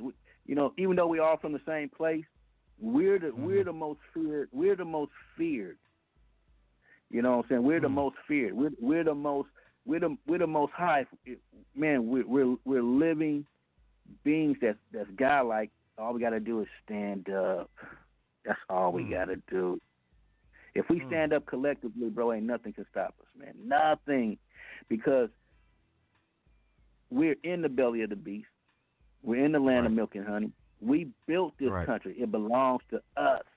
The Indians, they got their thing. They cool. But see, the Indians are still cool because they own property. They got land. Right. They have their own everybody got reparations. The Japanese got yeah. reparations. Everybody got reparations with us. You know why they don't want to give us reparations? Because they know that's the only thing that separates us from them. It's money. That's it. We're better than them in everything. Everything. They don't have no culture. They're culture vultures. Everything that you see around you, everything, the music, the fashion, all that. I mean, they're using our slang on commercials now that we used 10, 15 years ago. On commercials now, you'll see white people saying it's all good and, oh man, you're dope, and man, come on, bro. You know what I mean? So everything that they need us to steal from us because we give them the game all the time. But cats don't know who to talk to. They're going in talking to Vlad. But you think too? Yeah. I was just talking to somebody. Hey, that's a whole other story, right? I was talking to somebody about that earlier. The nigga would get on Vlad and just give it all up. You know what I mean? But all up, bro. All up, just for free, and Vlad is making a killing. I ain't mad at Vlad because he's found what he does, and you can't force somebody to go in there and speak on, tell the business. So you know what I mean. But it is. That's crazy. They'll get on Vlad. They'll get on another channel. Won't never say none of that, but get on Vlad and give it all up. And fill it all up, it's man. pretty weird. It's pretty weird, But it is what it is. But getting back to that, man. Getting back to the old school. Go ahead. Right. No, I was gonna say I want to go to a caller right quick. We got a couple callers. I want to get them in. While they're on. Let me go to a caller. 678. You're live on the G-Lew show. Hello. G-Lew, what it do, blood? What up, homie? What's cracking? This Ali, man. What up, homie? Point blank. B. Ali. Man, I'm doing. Point blank. Yeah, man, I'm doing well, man. I just want to say to my Glad you brother. Can check in. Oh yeah, I'm always listening. But to my brother Octavius Miller, man, it's an honor being on this call. So I'm listening to you. I'm just soaking it all in. It's information that I know for the most part, but it's good. Man, it's good. Hey, I'm good soaking it in too, Ali. This is deep. Man, I love you, brother Ali. I love you, family. You know what I'm saying? That's that energy, bro. That synergy. Beautiful and we got to keep it. Yeah, the beautiful thing, it is a new day. The hustle, you know what I'm saying? We just got to get our shit in order, man. Straight point blank. I'm on the move with this LOG, loyalty over greed thing, and what you were spending about the economics, the blueprint, of getting our money together. Ain't no way in hell 10 bros can get together, put 1,000 in, that's 10,000. You know what I'm saying? We flip it again. We just keep flipping it and flipping it, and we can own our own shit, man. And that's what it's about, man. Exactly. So, I'm listening, man. I love y'all, man. I'm gonna check out, but I'm still listening. Thank you, brother. Yes, sir. My man, love you too, Ali. Much love, homie. Thank you, bro, for checking in with us. Yes, sir. All right. Oh, hey, and to piggyback before I continue, I want to piggyback off of what he said. We spoke about that earlier. Is coming together. I spoke to many people about this, but that's another problem as well. Just like you said, you can get 10 brothers to put in 1,000, which would be great, 10,000. But now when you start doing this business, that's a lot of people you're dealing with, black dudes, egos and stuff. Now once you get that going on, how do we maintain everybody on the same page? Because our brothers get people. That's a lot of heads in the one pot, and now trying to build something when that's what you need to build, but people can't stay on the same page. 3-4 months down the line, they worry where the money going, what's this, what's that, or everybody not doing their part. You know what it is? It's paperwork. I learned a long time ago, paperwork keep motherfuckers in line. If you sign a contract telling you what you got to do and what we're going to do and this is how we're going to do it, then that's how it's going to go. You see what I mean? You got you. So, because a lot of people do paperwork like you said, that was important. You're right. Go ahead. Yeah, that paperwork is the most important, man. I learned that early on in business because I got took. You know what I'm saying? And he's like, well, you ain't got no paperwork. He wasn't lying. I didn't. He's like, shit, ain't nothing you can do. You ain't got no paperwork, And I was like, oh, shit, he's right. I ain't got no fucking paperwork. I said that shit will never happen again, and it never has. And so that's the thing. We have to make a contract with each other. Not just economically, but spiritually, too. Because if we leave that out, then it's always evil and deceit can always seep in. So we got to create a portal. We got to create a portal where we can transport our mind and our thoughts 5 years ahead. Because if we keep thinking like we're thinking now, we'll stay in that boat. We have to take ourselves out of this situation and figure out what we're going to do in the future. And it's a hard situation because it's good. See what it is, man. It's good people in all races. I ain't just saying this is a black thing because I got some cold, good-ass white people that fuck with me, and they're really dope. Me too. I got some Mexicans that fuck with me that are really dope. Right, so it's not a color thing; it's a love thing. But we understand what we got to do. You got to get our own backyard right first, though. That's the problem. You got to get. Yeah. You gotta lead by example. You can't. My grandmama told me this, man, when I was a kid, and I never forget it. She said, "You can lead a horse to the water, but you cannot make that horse drink." Mm-hmm. You know what I'm saying? Yeah. So that means you can tell everybody what they need to do, but they'll walk right by it and die of thirst. Yeah, that's the part. That's what the whole what we've been speaking on. That's what we got to get past. So how? But again, you can't. There's no way, and I'm sure you've learned this. I've learned this dealing with a lot of people. You can't save everybody, and I don't mean save meaning that nobody's better than the other person, but you can't make just like you just spoke on somebody. Tell them where the water is. You can't make them go drink it. So that's a problem. I think that's a hard part even for me. What I've learned over the years, it makes me hard to deal with people and open new doors and explore new things and network more with people because you come across so much bullshit that it's hard to open up to people, man. And then you kind of stay to yourself, but then now you're enabling yourself, So it's like. That's a cold part. I think a lot of people do. I know I deal with it, so I'm sure a lot of other people do. And it makes it harder to open up, and it may be somebody that you can connect with. You don't even know that could change your life, but you can't connect with them because you're not opening up to. But you got to be open to everything. I talk to homeless cats. I talk to bums, man, and ask them what happened. People don't do that. People just throw a quarter at them, throw $1 at them, and keep it moving. But I want to know what happened. You know what I'm saying? Man, why are you in this situation? So I can avoid it. Shit, you got to ask them what happened. I'm not trying to live in a tent on the street. You know what I mean? So, man, what happened? And they'll go into it. Some of it's psychological. Some of it, trauma that happened. Some of it's drugs, alcohol, alcoholism. family not support, but that, like I said, it goes back to the family structure is gone.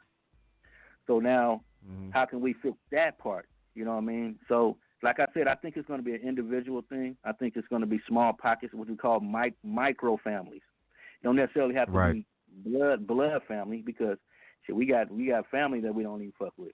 So it's the way you set up your thing, you know, and your circle, and you guys conduct business together. You do a business contract. You actually form a corporation.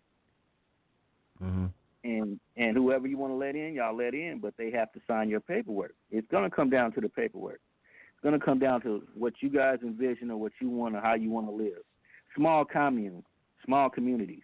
That's our key to it. Because the mass thing ain't going to work because we don't trust each other. So you know, without that trust, it's going to be so hard. And you, like you said, you got so many heads in it, it's not going to work.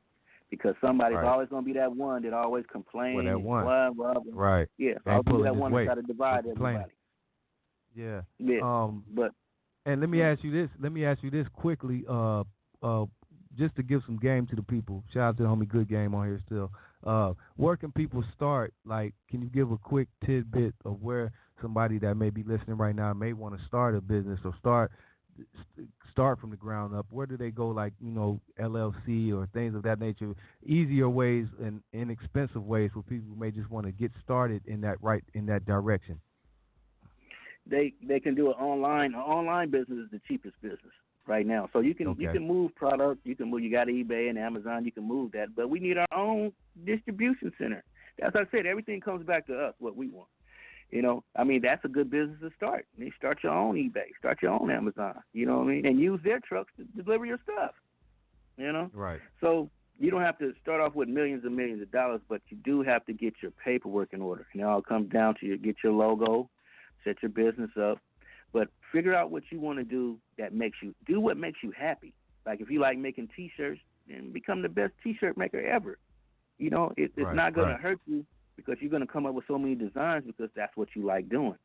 You know, some people like to smoke cigars. Start a cigar business. You know, some people like cars. Sell. You can sell cars. I'd rather for you to sell cars than dope. I'd rather for you to sell houses than dope. I'd rather for you to sell anything but dope. You know. Not saying you can't make. You can make money. You can make money, but it ain't. But you know it ain't what it used to be, man. And even with that. It ain't used to be. And even with that, if you do start balling and doing your thing, you know what's coming. So it's like it's that, not to discourage people doing it still, you know, and they're getting money. I know a lot of them, but we all know, especially the age we're at. You're older than me, but I'm old enough to know that's, you know, not. That's a dead end. There's so many more things you can do right now at this point. With the technology, everything, like you just spoke on, it's a dead end, and it's done at this point too as well. No loyalty from the street. Is nothing. It's nothing there. But it's so many things you can do legally now and get money, like easy. Like you just said, online. People start the live shows and just, I see a lot of people, I be like, damn, you know, it make me want to, but that's not my thing. But people just go live and if you have personality, you can get money. You know, it's so many things you can do at this point to get started off. You know, you just have to find your niche, like the homie said. Yeah. Hey. Oh, go ahead. No, I'm saying it's just hard because, you know, a lot of cats work really hard to hone their craft and, you know what I'm saying, and be the best rapper that they can be. But then you turn around, you got this guy, he's just mumbling and he blows up.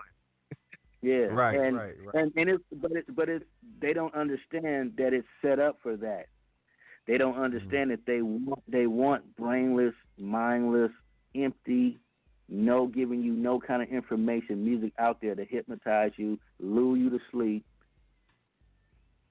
And a few of them going to get rich, but they're not going to give back. They give money to people who don't give back. They give money to people who don't do community work and do none of that. They give them money. They make them rich because they already don't sold their soul. They already know that's all they want is money. But all the richest people that I ever known in my life, and I know a lot of them, you know, include Michael, is they're not happy. I don't give a fuck how much money you got. They still the saddest people on this earth, you know, because number one, they don't know who they can trust. They don't know if you're just trying to kick it with me because I got money.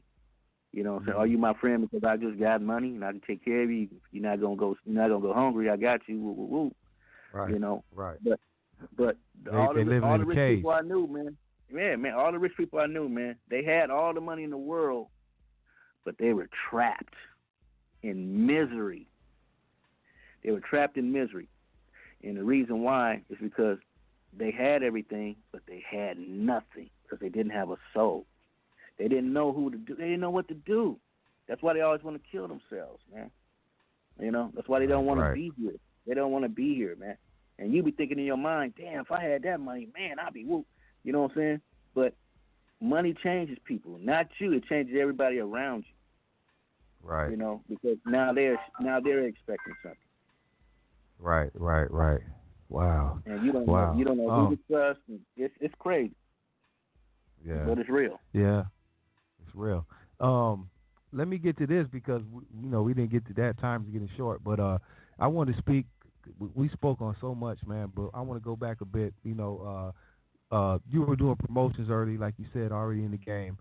But then your brother comes along, your younger brother Seagram, and he takes it to a whole nother level, goes and gets signed to a whole another coast down south, big label, rap a lot. Tell us about your younger brother Seagram, rest in peace, man. How he came onto the scene and did what he did. It was just a trip because when you played his song, I started rapping his song.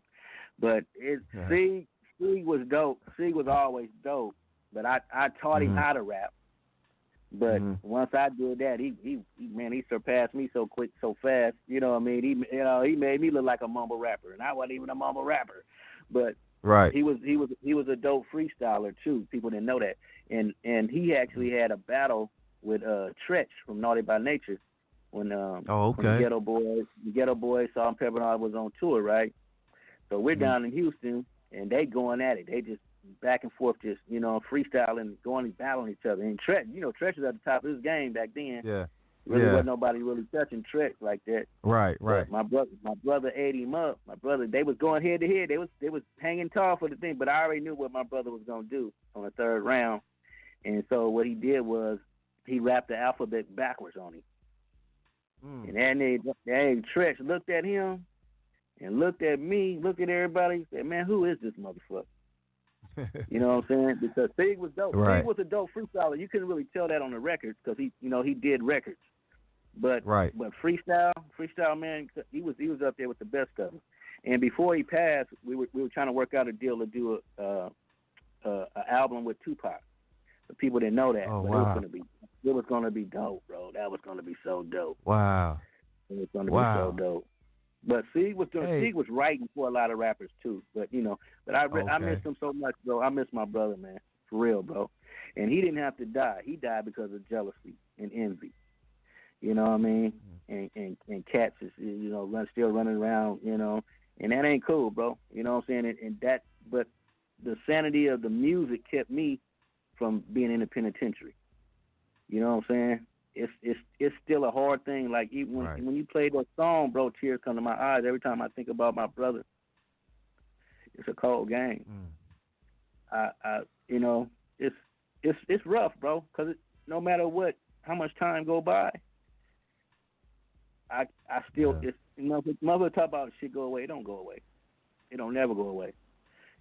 Something will trigger it. Something will bring it back to life, and you just be like, man, what ifs, the dreams that he had, the stuff that he wanted to do. I know what he wanted to do. He wanted to start his own label and do his own thing, and because he grew up in Oakland, he understood the independent part, but he also understood the business part.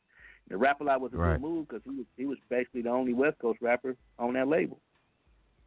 Pretty much. But yeah, man.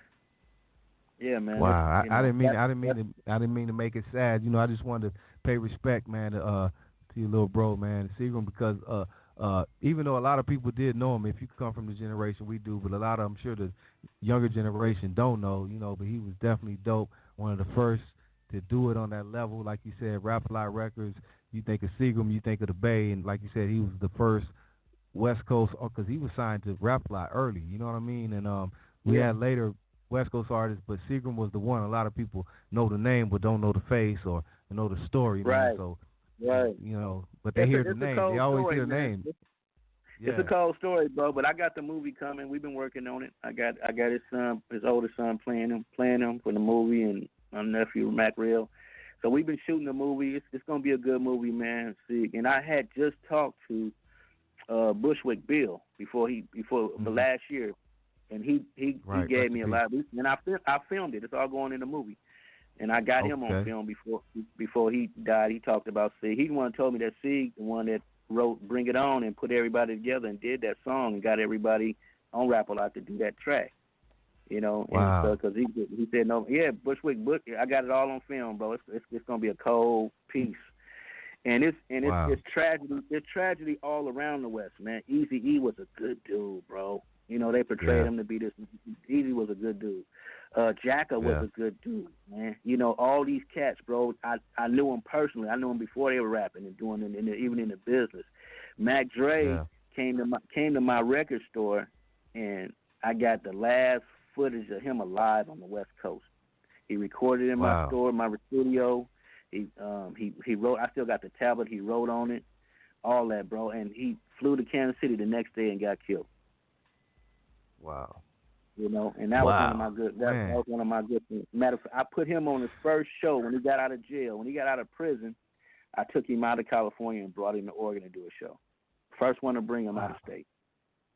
Wow. You know what I'm saying? That's cold because you said earlier it was a lot, and I didn't understand that. Now I do, even though I didn't catch it. You said it was a lot of Nipseys before Nipsey, and that may have went over people's head. But like you just speaking on Mac Dre and the Jacka and Sieg, and these are cats that not only were they dope, and but these were cats that were already, people knew if you were from the area, they were stars and special, but the world didn't know it yet, but they were just about to take it to that level. Mac Dre was just about, he was slowly bubbling, the Jacka, Sieg, and they were taken out, and now that makes me understand, because Nipsey was the same way, because I was really into Nipsey, early too, and he was just about to now take it there, you know what I mean? So I can understand that better now, man.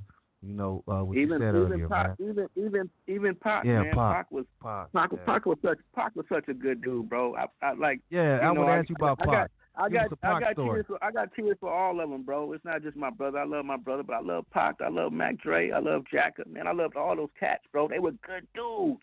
They were spiritual. They were spiritual beings. They were portals.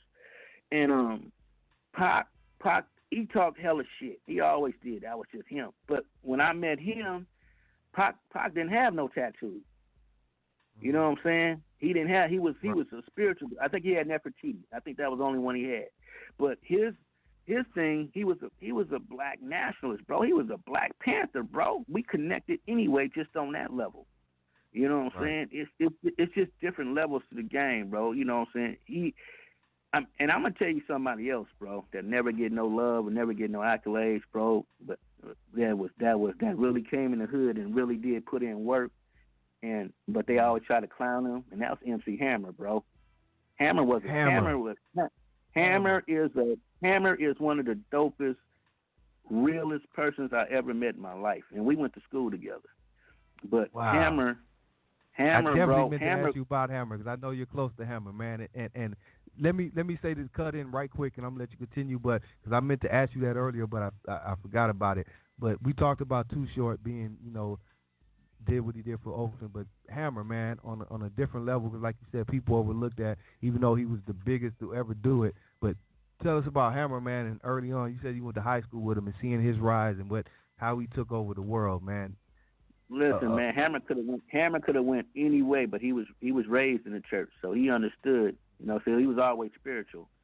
But Hammer could have. Hammer was a high street bank boy, and they was notorious too. And but they kind of did him like they did Kendrick. We know, but you ain't doing nothing. You gonna do this music, right? And that's it. So they kind of kept Hammer out of the loop on any of the crazy stuff. But Hammer is not no punk. Hammer will knock you out, bro. I'm telling you. I've heard that. Hammer can throw them dogs, man. Hammer was. But everybody thought he was because he was dancing the wood. But Hammer wasn't no joke. He never was, man. And so Right. You know, he ran his company, he ran his businesses, man. You know, almost like military style. He had them jogging every morning, getting up and doing. They was damn, but he had a machine. It worked, and I was so happy for him, man, when he sold all them records, man. And nobody really can't touch. Hammer is when you say you can't Hammer touch. the biggest to do it. Nah, yeah, I understand. I remember. I remember that whole era. I remember Hammer even before he blew up. We was my brothers on the line now. We used to fuck with Hammer. Let's get it started. But before even he took it to the next level. But Hammer, man, was just special, man. That dude man, I was so honored. I was so honored to give Hammer his legendary award at the Westcoast Hip Hop Awards in 2017 in Oakland. That was the highlight of my career and my life because Hammer came up to my neighborhood, bro. See, everybody, they see shit and they look at shit and they be like, oh man. Then Hammer came up to my neighborhood, bro. This is some real shit. And he pulled up in a limo, white limo. And he jumped out that motherfucker. Everybody out there shooting dice, smoking weed, drinking, whatever. He asked anybody out there, do you want a job? I'll give you a job. Come in the limo with me right now, and I'll hook you up with a job. You know, I was like, man, we ain't getting no job. Fuck that, Hammer, nigga. We nigga too. They was pulling out their little wads of money and shit. And no, nigga, I'm getting mine. Woo woo, all that old shit, right? Hammer like, okay. But a couple of them did jump in. And those ones that did jump in, man, they still alive today. They still doing good. The ones that didn't jump in, they either in the grave or they in the penitentiary. And that's some real shit. That's why I always got respect for Hammer because Hammer he would give you a job if you wanted one. He would look out for you if you really was trying to clean up and go to rehab or whatever. He would look out for you, man. Hammer's a real motherfucker. Period. They can say they can clown Hammer all they want about woo Hammer this nigga Hammer that man. Hammer was the real. He was the truth. And I take that to my grave, bro. Hammer was the truth, bro. He's still the truth. And Hammer did it the biggest. I mean, like you said, he just gets clowned and people talk about what happened and all that. But Hammer did it on the biggest level you could do it. You know what I mean? I remember, especially at that time. It just he was on some Michael Jackson type shit. Listen, bro. I remember, I seen him live. Hammer went diamond. Do you understand what that means? Back then, they didn't know what that was. That's 100 million records. Diamond, not gold, not platinum. He went diamond, man. You know, and that's Mike and Prince. That's up there. There's only like maybe 7 artists that even touched that. Yeah. In history, and Hammer is one of them, bro. Yeah. And Hammer doing good. Hammer doing good. Hammer still living well. And he can still get out. And I seen him. He can still get out. Hammer cold cat, man. Like I said, my brother's on here, man. He had me on. Hammer's a cold dude, man. Shout out to MC Hammer. He's a cold dude, bro. I give all props and all love to Ham, bro. I mean, on some real shit. Hammer walk in the room, everybody shut the fuck up. I don't give a fuck who it is. And when he walked into the award show, bro, they had everybody paid homage to him. It wasn't no negativity at all. I got that clip. I'm gonna play that. But before I do this, because we're getting short, let me go to the phone lines. We got some callers out there, man. Want to holler at you, bro. A few. Okay. So let me go to the phone lines right quick. Caller, hello, 510. What's up? What's happening? What's happening? Who this? Lil Big the boss, man. What's happening with you? What's up, family? Oh, man, I ain't making no noise sitting up here finna eat some mashed potatoes and some chicken and shit. That sounds good, bro. That sounds good. Man. Hey, man, everything you were saying about, you know what I'm saying, the Hammer and all the shit, that shit is real, man. But one thing, man, let's get back to that nigga Sieg, though, man. And and let me just speak on it because I know we finna run out of time, man. But when we talking about underground for real music, if you took Sieg's songs, just his songs, and I know I got the movie, but if you just took Sieg's songs and just made a movie about that, it'd be one of the rawest and realest motherfucking underground movies out. Period. Yeah. You don't have to do no writing, no nothing. Of course, you need a screenwriter to put the shit to it, but man, that motherfucker told a real ass story, man. He's a real cat. Yep. You know what I'm saying? Yeah, he told stories in his rap. He's Sieg really a is one of the many few. He's one of the many few that I can really say, you know what I'm saying? And I'm not trying to brag, but that was, you know what I'm saying, like us on that page to where, man, it was just a street nigga that was just rapping, man. He had the talent and he knew it, but the line is just so blurred as far as what is he. You know what I'm saying? Because he was so talented, you could like, damn, this nigga raw as fuck. But at the same time, you like, man, this motherfucker a street nigga for real. Ain't no playing, playing no games with him or nothing like that. You know what I'm saying? Not to tell his business, he rest in peace. But I'm just saying he was a real motherfucker on some real shit. Yeah, you know what I mean? I know, family, I appreciate that, bro. I really do, man. It's hard. It's hard for me, man, because you know I knew what he wanted to do. I knew what his future plans was, man. You know what I'm saying? And so, you know, it's tough, man. I mean, I couldn't listen to his music for about 3 years after he passed, bro. I couldn't. But I got some music though that he never released. And I am going to put it out. It's dope. Man, that's what I did. You talked to Troy, man? I talked to T-Roy at the award. I talked to Troy. Did Troy tell you what happened to his storage? No. Troy said his storage, man, I guess his storage got, something happened with his storage, man. But, he had his masters up in there. I was like, man, because, I was calling him a long time ago, Troy. What's up with the Seeds Masters, bro? What's up with some of them songs? What's up with the Masters, though? You know what I'm saying? And he was like, bro, my storage, some shit happened with my storage, man. I almost cried. I still called him and asked him again, like, you sure you ain't got not one master in the garage or something? I got the Masters. I got the Masters, bro. I got them. Good. I got Seeds Masters. I got Seeds Masters. So I ain't sure, I got it. Yeah, but I put it up for a hell of years because, man, I didn't. Matter of fact, what I didn't do was like, how they did Mac Dre, how they did Pac. They would take motherfuckers and talking, oh man, I got a song with him. Motherfuckers taking other people's shit. I didn't let them do that. I put Sig stuff up. So that's why you ain't heard nobody rapping on some Sig nothing. Because I put his masters up. If he wasn't fucking with you when he was alive, why would I do that? You see what I'm saying? So I never did that. So it's a love thing, man. Everybody think it's a money thing with me, but it's a love thing. I don't give a fuck about a dollar of it. That's my brother. I miss him, and I wish he was still here. But I'm here, and I'm gonna make sure his legacy carry on. That's why I run everything he do because I know he would want it to be this way. And I'm just. Oh my God, bro! But I appreciate you, bro. Man, I had to call and tap in for I told you the man that showed us how to, sleep with our Nikes on, man. I always say it. Can't nobody ever say I don't, man. Sieg was that one, man. He gave game in his songs, bro. All you had to do was listen. Yeah, exactly. Him and P, man. Him and Gangsta, man. Him and P was a motherfucker, boy. Yeah, man. I miss P too, man. I miss P. Yep. So, man, let me go ahead and let y'all finish, man. I didn't want to interrupt. I just wanted to shout out, man, and you know what I'm saying, and give props to Sieg, man. Rest in peace, man. Thank you, brother. I appreciate that. We appreciate you, bro. All right, I'll see you out in Portland, bro. I'll see you out in Portland. Okay. All right, homie. Peace. Yeah, man, that's what's up, bro. Let me go to another caller. We got the homie Tweed Cadillac checking in with us. Caller, hello. Good evening, ladies and gentlemen throughout the world and abroad. Mr. Miller, how are you doing, sir? I'm doing great, Tweed. I ain't seen you since 2017, but I wanted to tell you, man, that I appreciate that you did come up, and I got the chance to honor you. A lot of times people don't understand.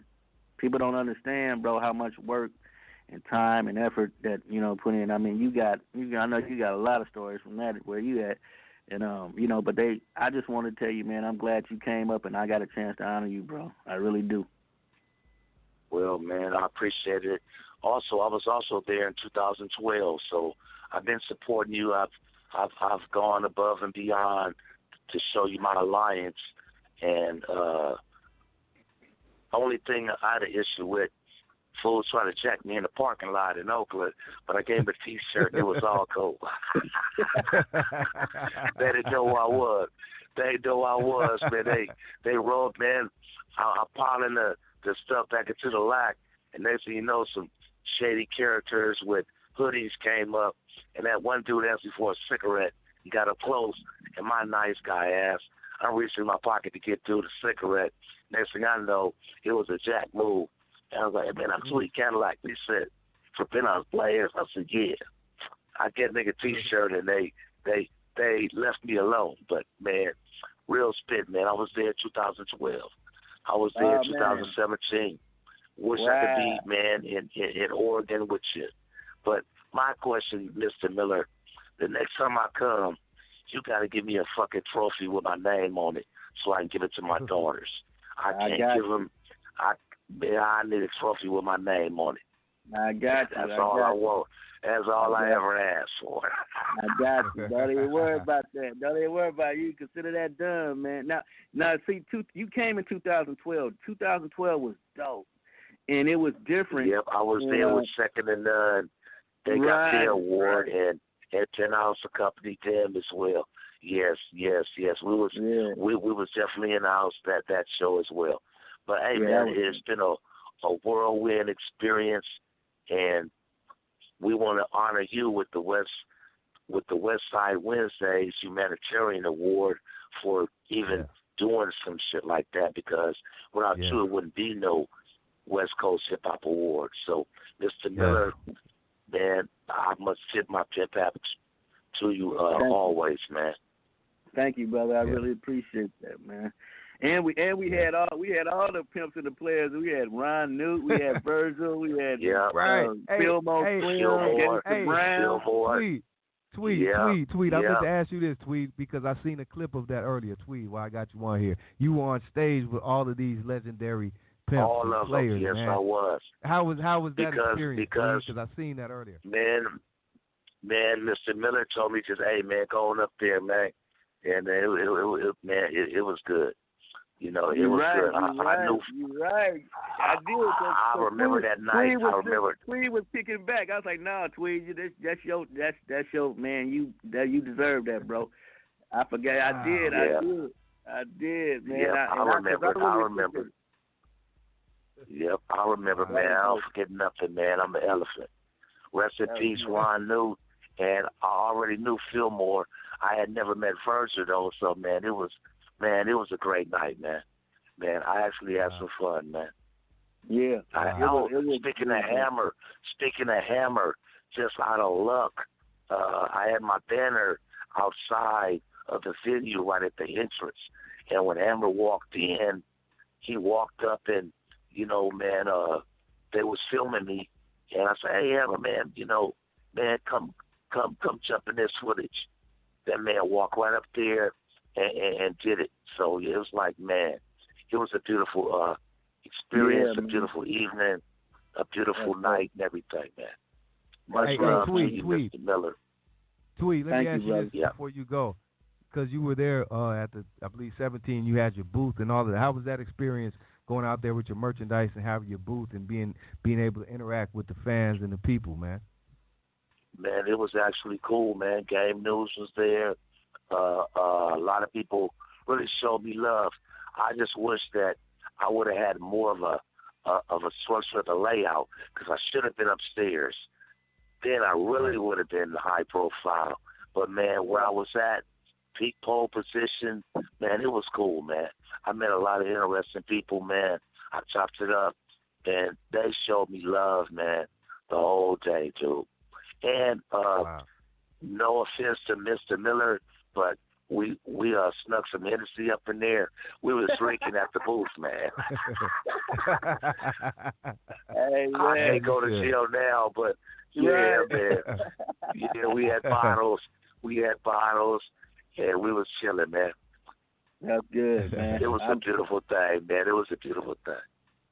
Man, I appreciate it, man. Because, you know, after that, when I was like, man, I think I need to go and retire. And then I actually was going to come back to L.A. this year, but then after the Nipsey thing, I didn't want to check everybody's temperature and see if it was cool. That's why I moved it back to Portland.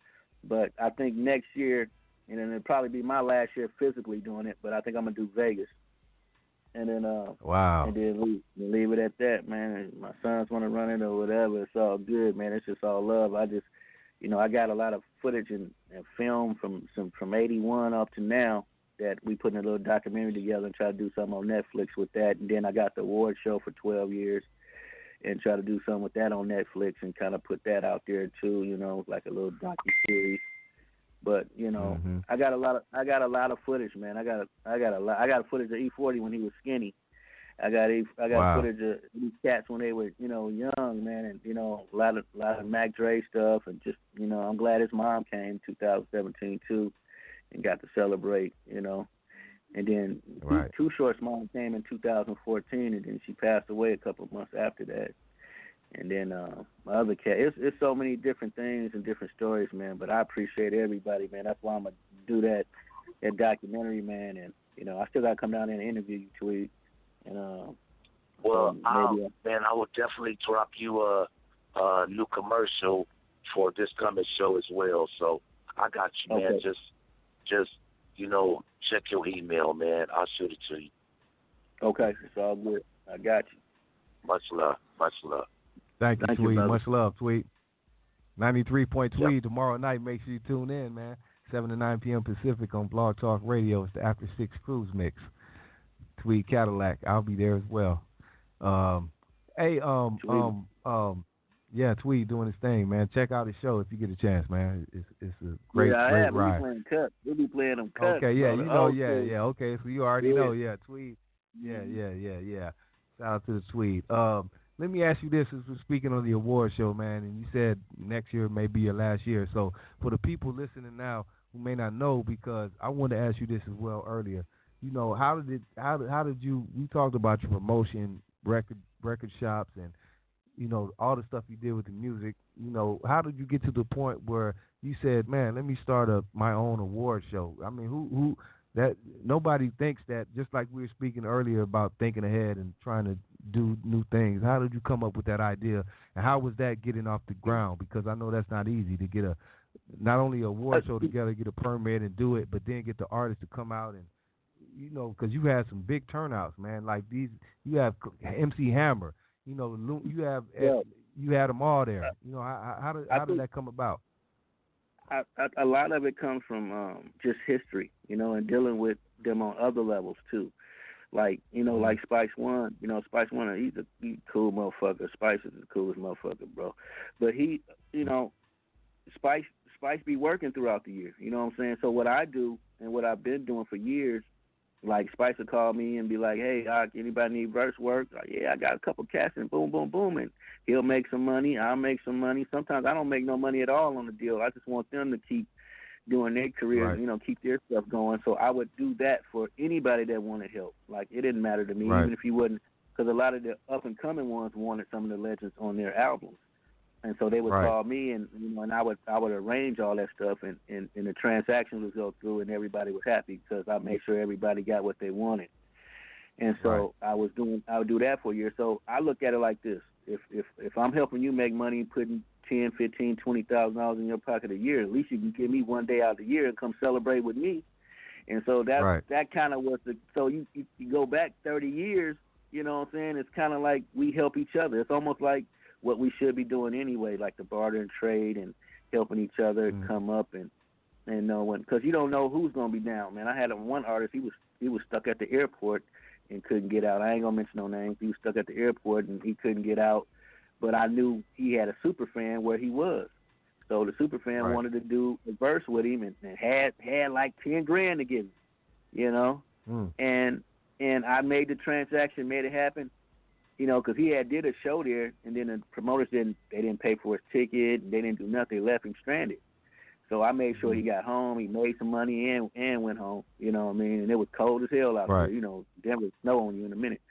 But he, so that kind of situation, you think over 30 years how many times I don't help people out of certain situations. And they helped me too, some situations I needed some money, and be like, hey man, I got this guy, he wants to do this, or he wants to do a show with you, or vice versa. So it's always good to be good to people on your way up when you're climbing that ladder, because you never know who's going to hand the ladder back down to you to get to the next level. So I always treat everybody with respect and with love and honesty. Am I perfect? No. Some situations it didn't work out, and situate where they didn't get paid and whatever, but I always make it right. We get it on the next one, or we get on the one after that. So that's the key to it. It's perseverance and continue to push no matter what, man. The award show thing, I did it because they wasn't giving nobody from the West nothing. I mean, I used to watch the BET Awards and all these other awards, man, and everybody was winning was from New York or Atlanta, and that was it. Yeah. But I understood why they were doing that, because the West Coast rap artists always say the real things and they actually live it.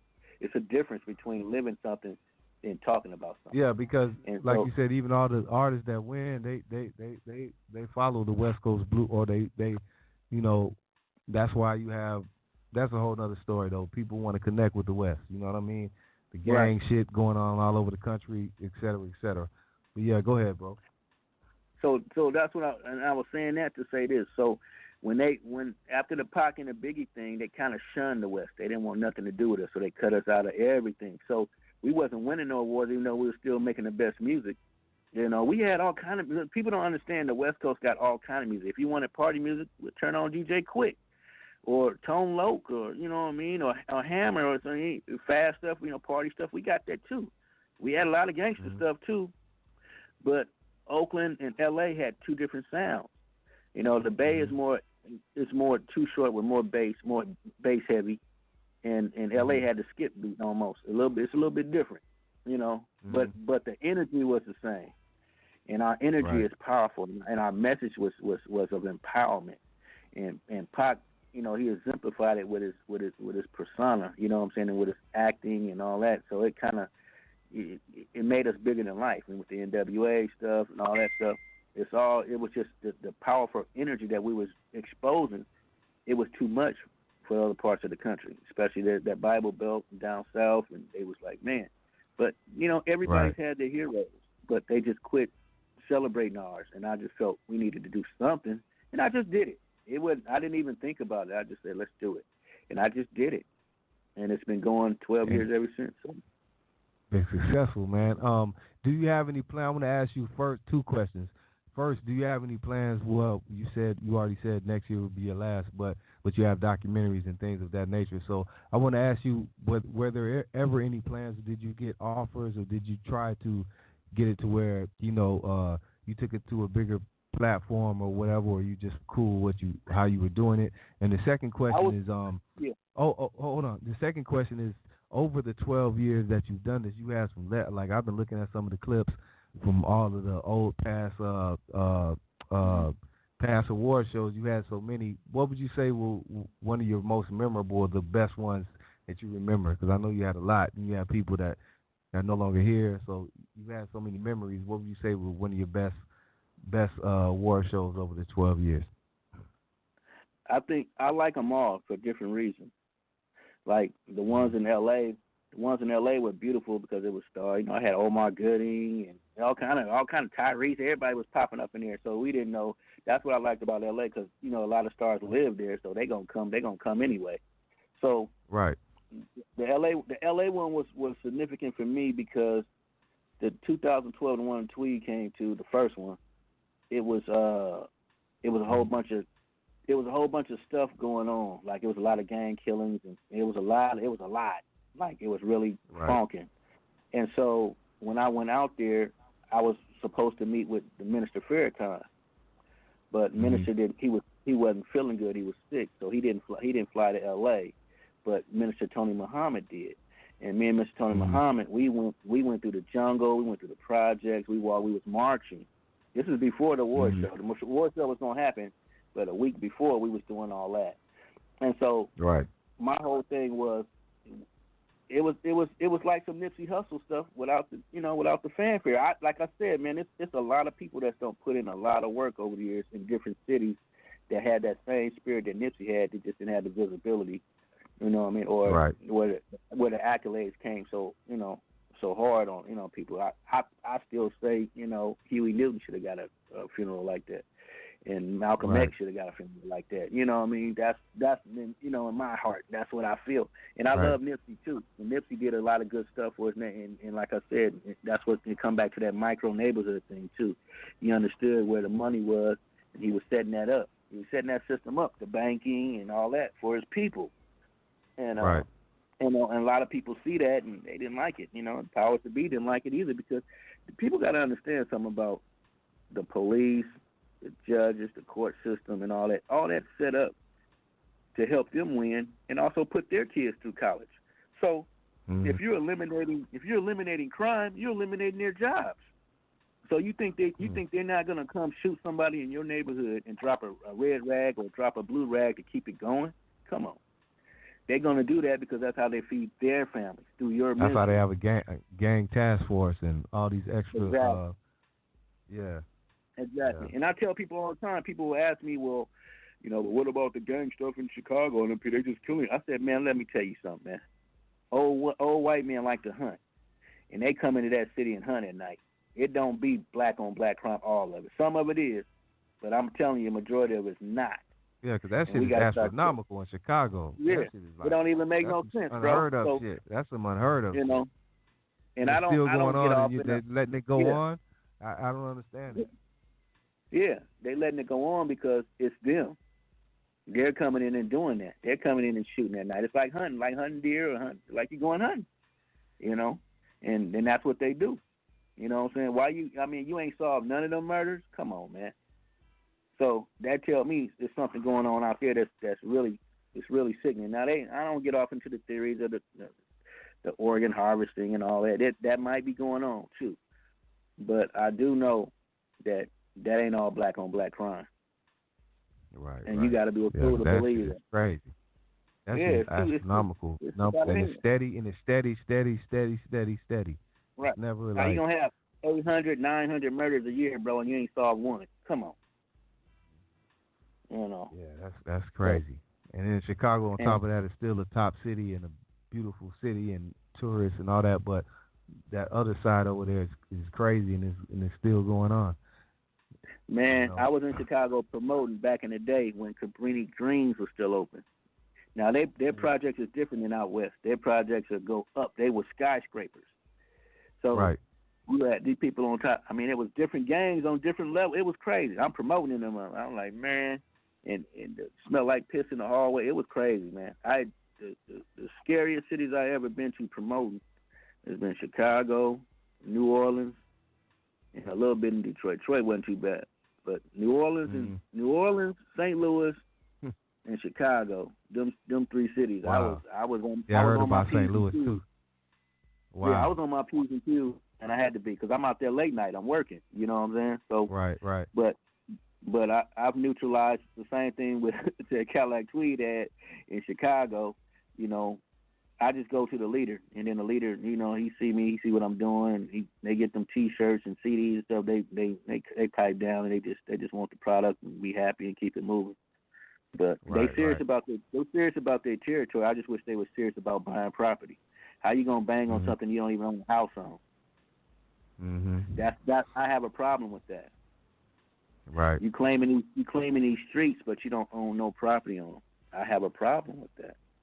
So my mentality is when I talk to these guys, I say, hey man, I know y'all doing this and doing that, but who owns these buildings? You buy these things, y'all taking back your neighborhood. That's what Nipsey was trying to do. He was buying back his neighborhood, buying up the property. Rick Ross been doing that.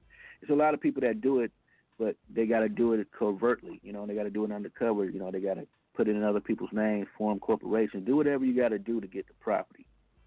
But can't nobody kick you out your house that you own. And you know what I was just thinking too? That may be what's going on in Chicago. I just thought about that, to where they're letting this go on to a point where we've heard about gentrification everywhere, and I'm sure it's going on in Chicago, but probably not those parts. So now when they want to start the gentrifying, we're going to do this and that, that's the easy way to drive all of that out, because that's the highest crime rate in the country and all of this. So now when they want to gentrify, they could easily tear down all that property or whatever they want to do and take it away. That may be the bigger plot in Chicago. They did the same thing.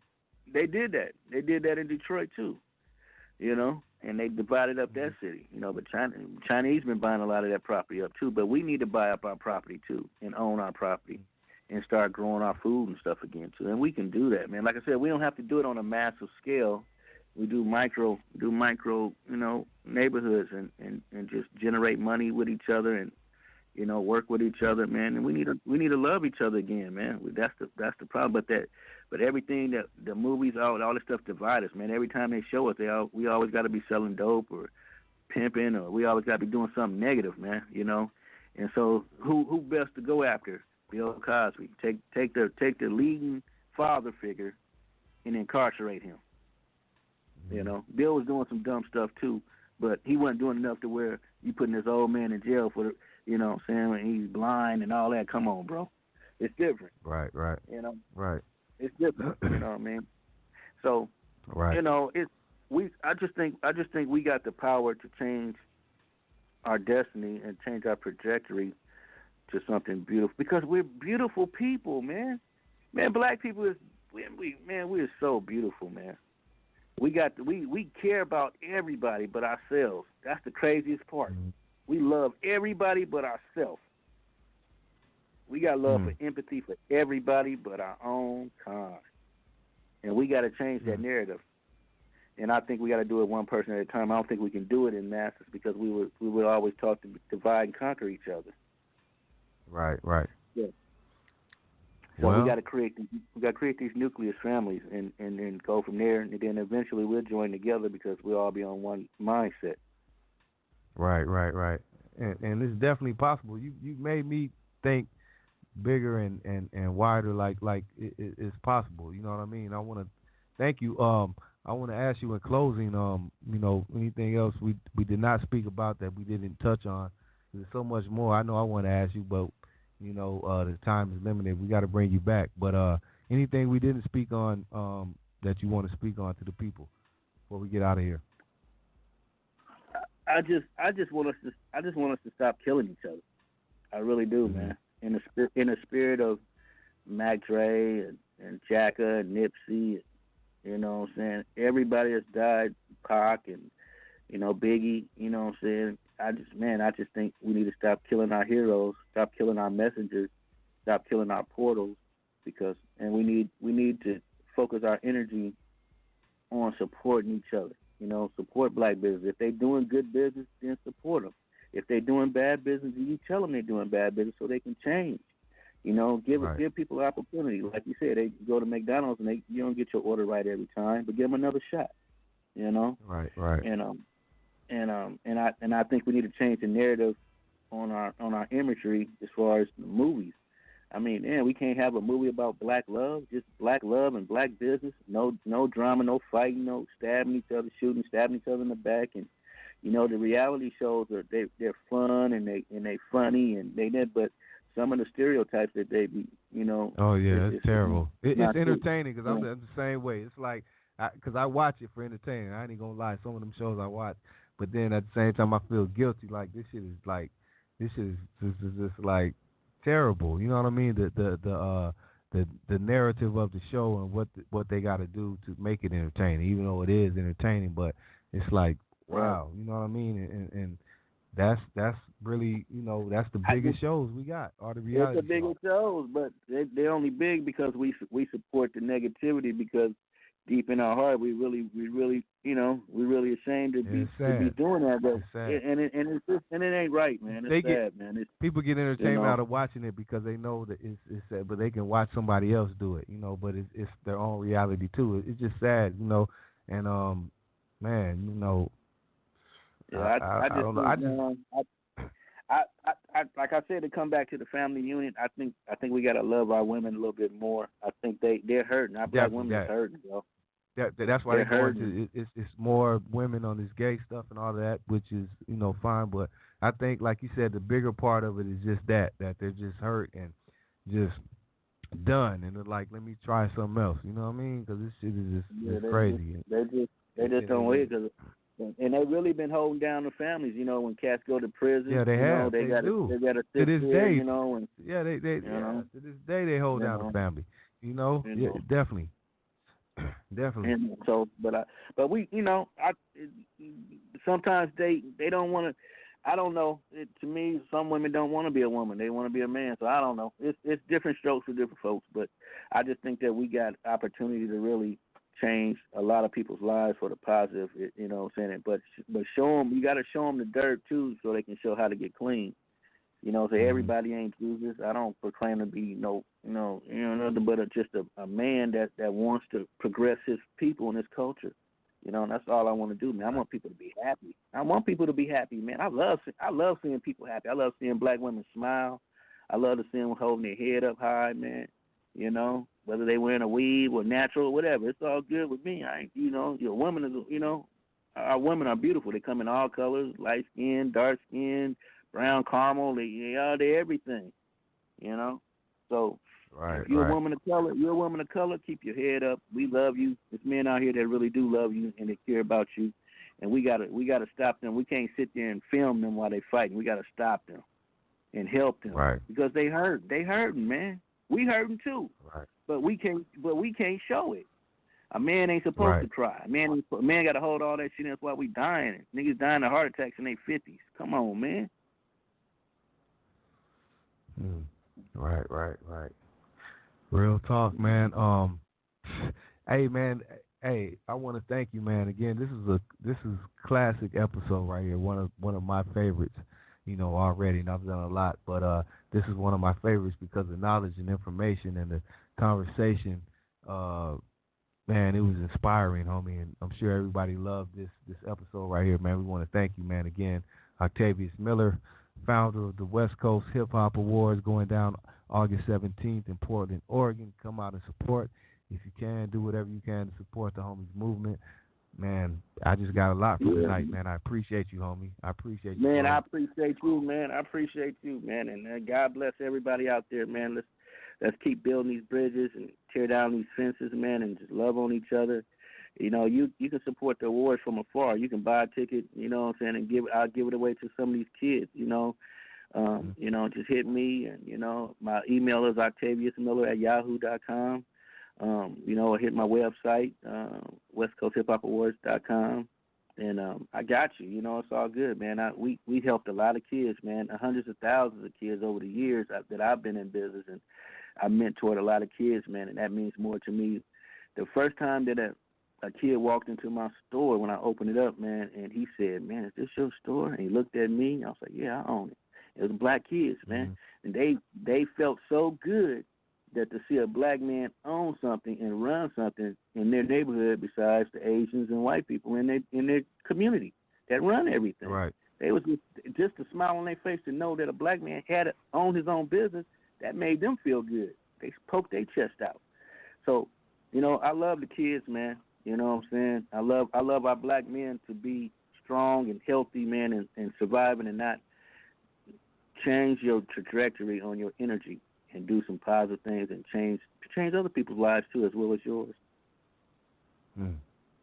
Yes, sir. There it is, man. Octavius Miller, our special guest, Westside Wednesdays, the G-Lew Show, classic episode. If you missed anything tonight, you can go back to the link on Blog Talk. It'll be up in about 15 minutes. Follow our YouTube page as well, the G-Lew Show at YouTube. We'll have it up there as well. Support this homie, man, right here. Follow him on Instagram at the official West Coast Hip Hop Awards, and get at him on his email for business, and support the West Coast Hip Hop Awards August 17, 2019 in Portland, Oregon. Go on YouTube, check out some of the previous shows, support the pages and the links and all of that, man. Once again, Octavius Miller, we appreciate you, bro. Much love, man. Thank you, brother.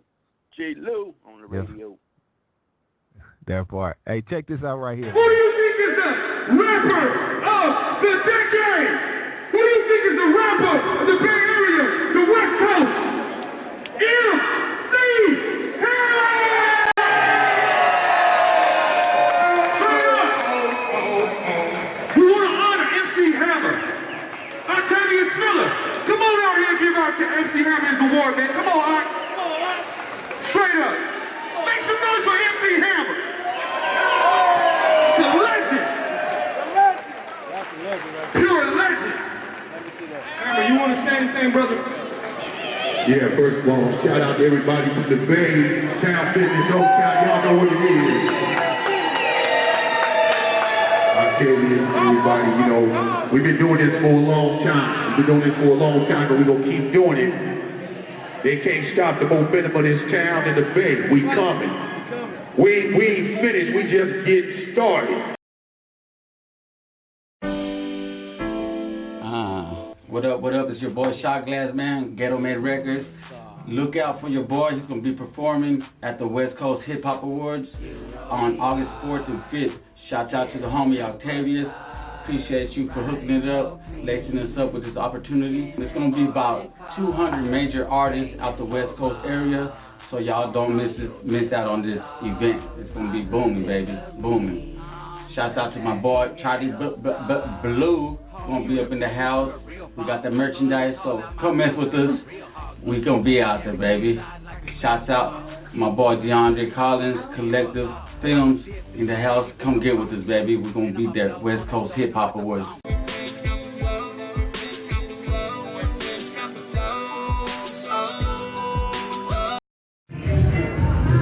What up, this Dub C, giving a shout out to Next Level Productions, West Coast Hip Hop 2015 Award. Much love and respect. Good looking, y'all. West End for near, bang! This is Octavius Miller, the CEO of the West Coast Hip Hop Awards and Seagram Records. You're tuned in to the G-Lew Show, West Coast Wednesdays. You know how we do it. Stand up.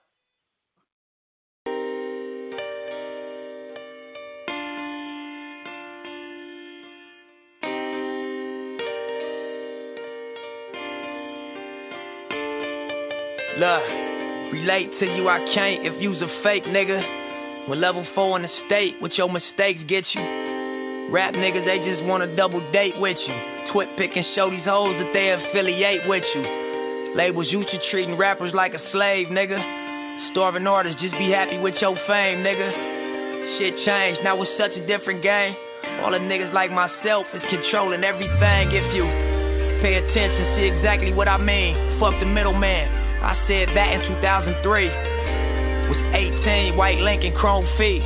Black 40 was my pillow, every night I go to sleep. Grown niggas treat me like they OG, holding on to every word that the tiny lope speaks. I had a vision that nobody else could see. Sold my shit to D-Mac, a little less than 10 G's. Brought my grocery bag of cash straight to Black Sam. He matched the nigga, next day we went to Sam Ash. He bought a Pro Tools and a microphone. Studio was far from plush, but them lights was on.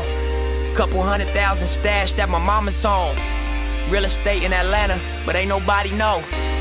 Mac 11's in the safe, hidden in the flow. My bro did it like nobody that I've ever known. Screens on every wall with 16 camera angles. Double pane, bulletproof glass, pushing past the haters. Cuban links and Rolexes, photo check from Epic. This industry ain't gotta like us, but they gon' respect it. Built the label up from money we was saving up. No details to the statute of limitations up. Couple niggas got flipped trying to play with us. The demonstrations speak loud, so I ain't saying much. Was a charismatic nigga, I don't play as much. Cause life is real when you live it in a place like us. School pictures cracking smiles, now my face is stuck. Shell shocked to see how much they really hated us.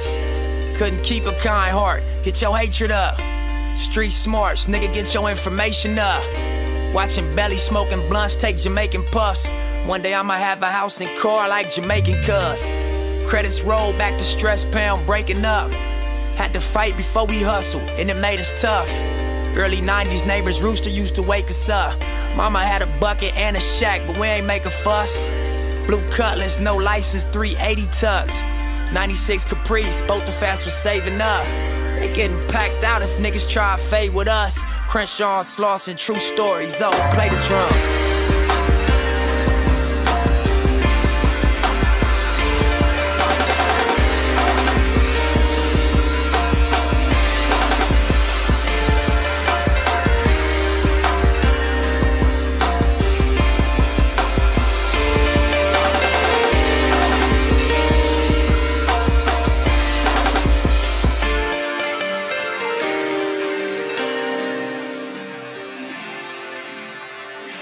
Rest in peace and lifting up. Shout out to our guest, Octavius Miller. Shout out to all of you all, man. Shout out to the Westside Car Club, man, my sponsor for the evening. Shout out to Miss Dee Dee Harrison. Go purchase her book on Amazon.com, where all books are sold. She has many of them to choose from. Shout out to Miss Jane. What's up, Jane? Like Snoop said, don't you give up. You know, we got you over here. Prayers up to you. And shout out to everybody tuning in tonight to the G-Lew Show. Westside Wednesdays, we make history. Classic episodes. Go check out the archive too, man. We got over 600 episodes. Interviewed everybody from the West Coast you could think of. So go get your history up, man. It's the G-Lew Show. This is what we do, man. New G Malone right here. Shout out to Glasses Malone. Go check out this video if you can on YouTube. It's crazy. Westside Wednesdays. Also, hey, Friday, we got Kid Sensation on here. So mix a lot. Seattle Car. Make you tune in Friday. Flashback Friday. For over 20 years, you've heard one side of the story. Now hear mine.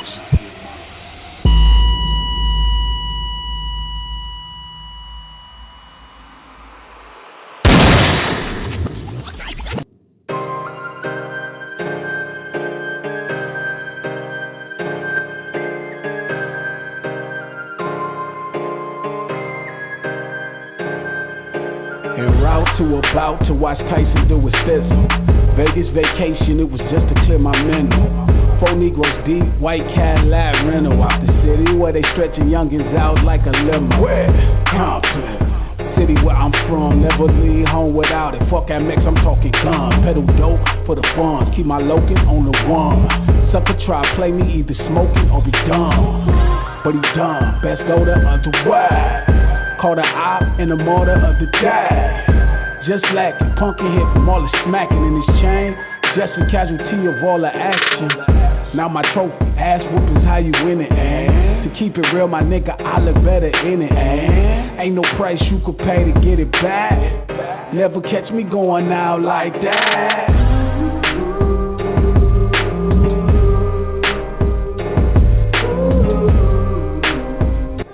Hey, and for people who don't know, this is the story of Orlando Anderson. Go check the video out. You can see what's going on though. But he's speaking on in Orlando Anderson form. MGM, Bellin' Dolo like a G-Shug. Other homies went to dine, you know we eat good. On the prowl, now I'm fresh about the fight. Spot some ass, I like to get up out them ties. See the stress say on my jersey, South is what I rep. All these people walking around me, bet nobody step. 2 C's, whether solo or I'm with the clip. Because my whole city knowing that I'm with the shit. Same go for Vegas, all these haters give me looks. Turn around, see a rapper on the post, but I ain't shook. Mobbing with that nigga from the mall that we buck. Number 1 could get the jab, number 2 could get the hook. But should right behind along with 4 more ops. Niggas jump me like rope, kick me like rocks. Casino guards made them stop and I pray the lotto in the ass. Cause I ain't going out like that.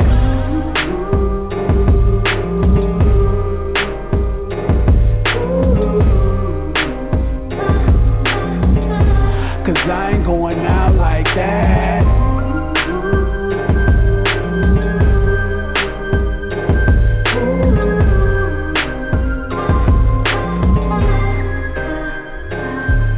Now I meet up with the homies, let them niggas know the deal. Enemy go jump me, so I sing like got a spill. Because he rap, fuck that nigga think he ill.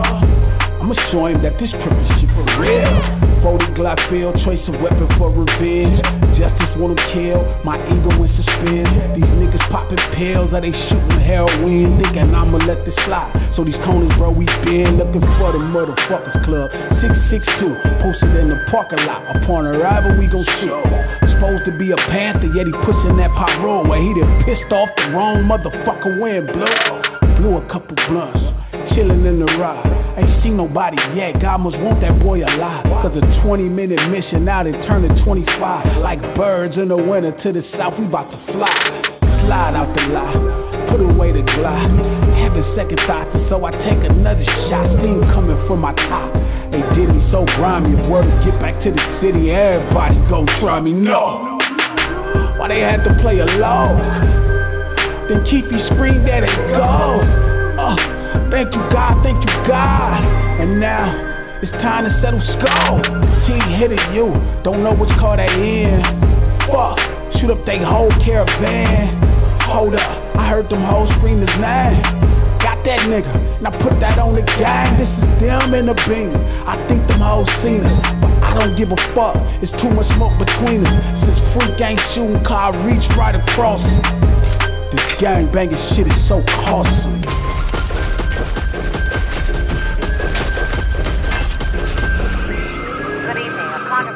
rap artist who led a troubled existence has lost his fight for life. Gangster rap singer Tupac Shakur died tonight in a Las Vegas hospital.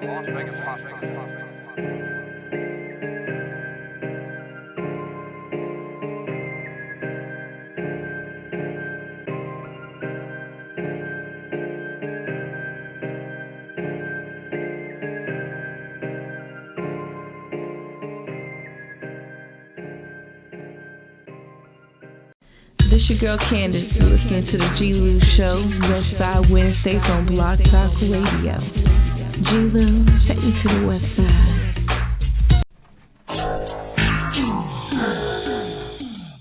Yeah. Welcome to the Westside Ride, G-Lew Show, Blog Talk Radio.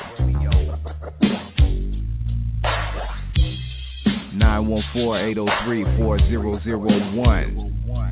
Church. Hey, G-Lew, talk to him, homie. Yeah.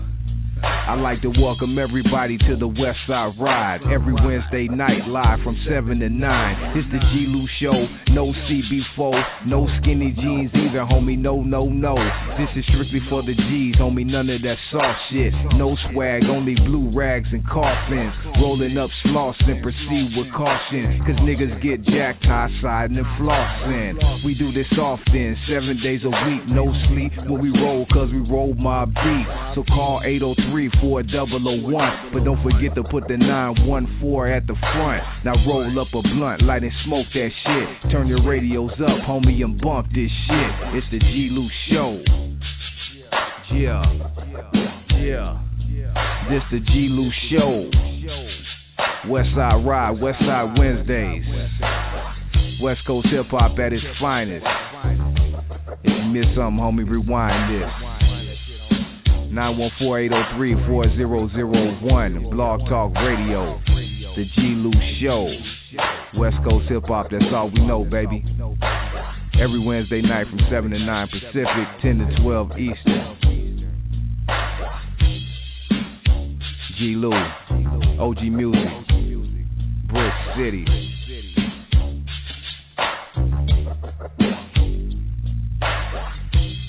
Y'all know what it is, Rare the Blue. Chillin' with my homeboy G-Lew. That's what it do. We stay on point, let's face the island. Yo.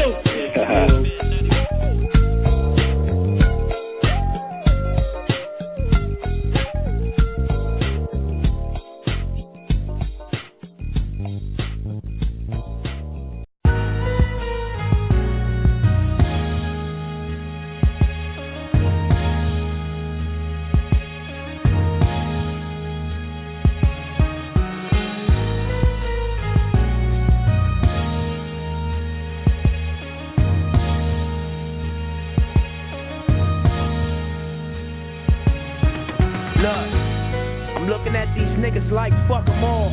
Sock a nigga, then he quit to get his gun involved. Toss a nigga to work, that nigga running off. Then leave these niggas to starve, they say you uninvolved. I see why niggas get money now but wonder off. I'm saying I condone it, I'm saying it's fucking hard. Young niggas with inner visions to live in large.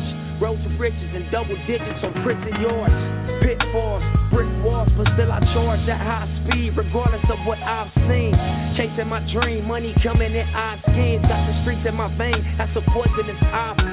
They speaking my name, I know they despise me for the status I've obtained in the places I fly free. They hesitate, and this is why I see. Cause before this rap shit, they know them triggers I squeeze. So fuck all you niggas that lies lead. Cause I'm just waiting on the day you choose to try me. Until then, drop beans in the breeze. Out in Vegas in the Phantom like a limo I seen. At the Palm eating steak, no need for ID. Double shot of Hennessy, me my nigga Robin Heath. Chillin' with some bitches, early 20s, late teens. Curly white, pretty face, fat ass, simple king, look.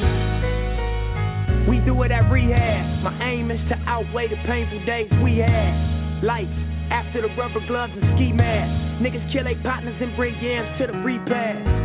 But still, to this shit I pledge allegiance. You could get the fade, holla at me if you need that.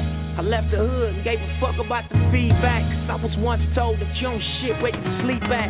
You dumb nigga, this young nigga's on his way up. world, Chico. By time they pay up, no more small potatoes for all the nights that we stayed up. Hugging them blocks, the bullets busting they graze up. Run from them cops, they catch up covers and cages. Before they get our laces, post bail, that's outrageous. To bleed the block for more paper, man, I'm 10 toes down, I won't ask for no favors.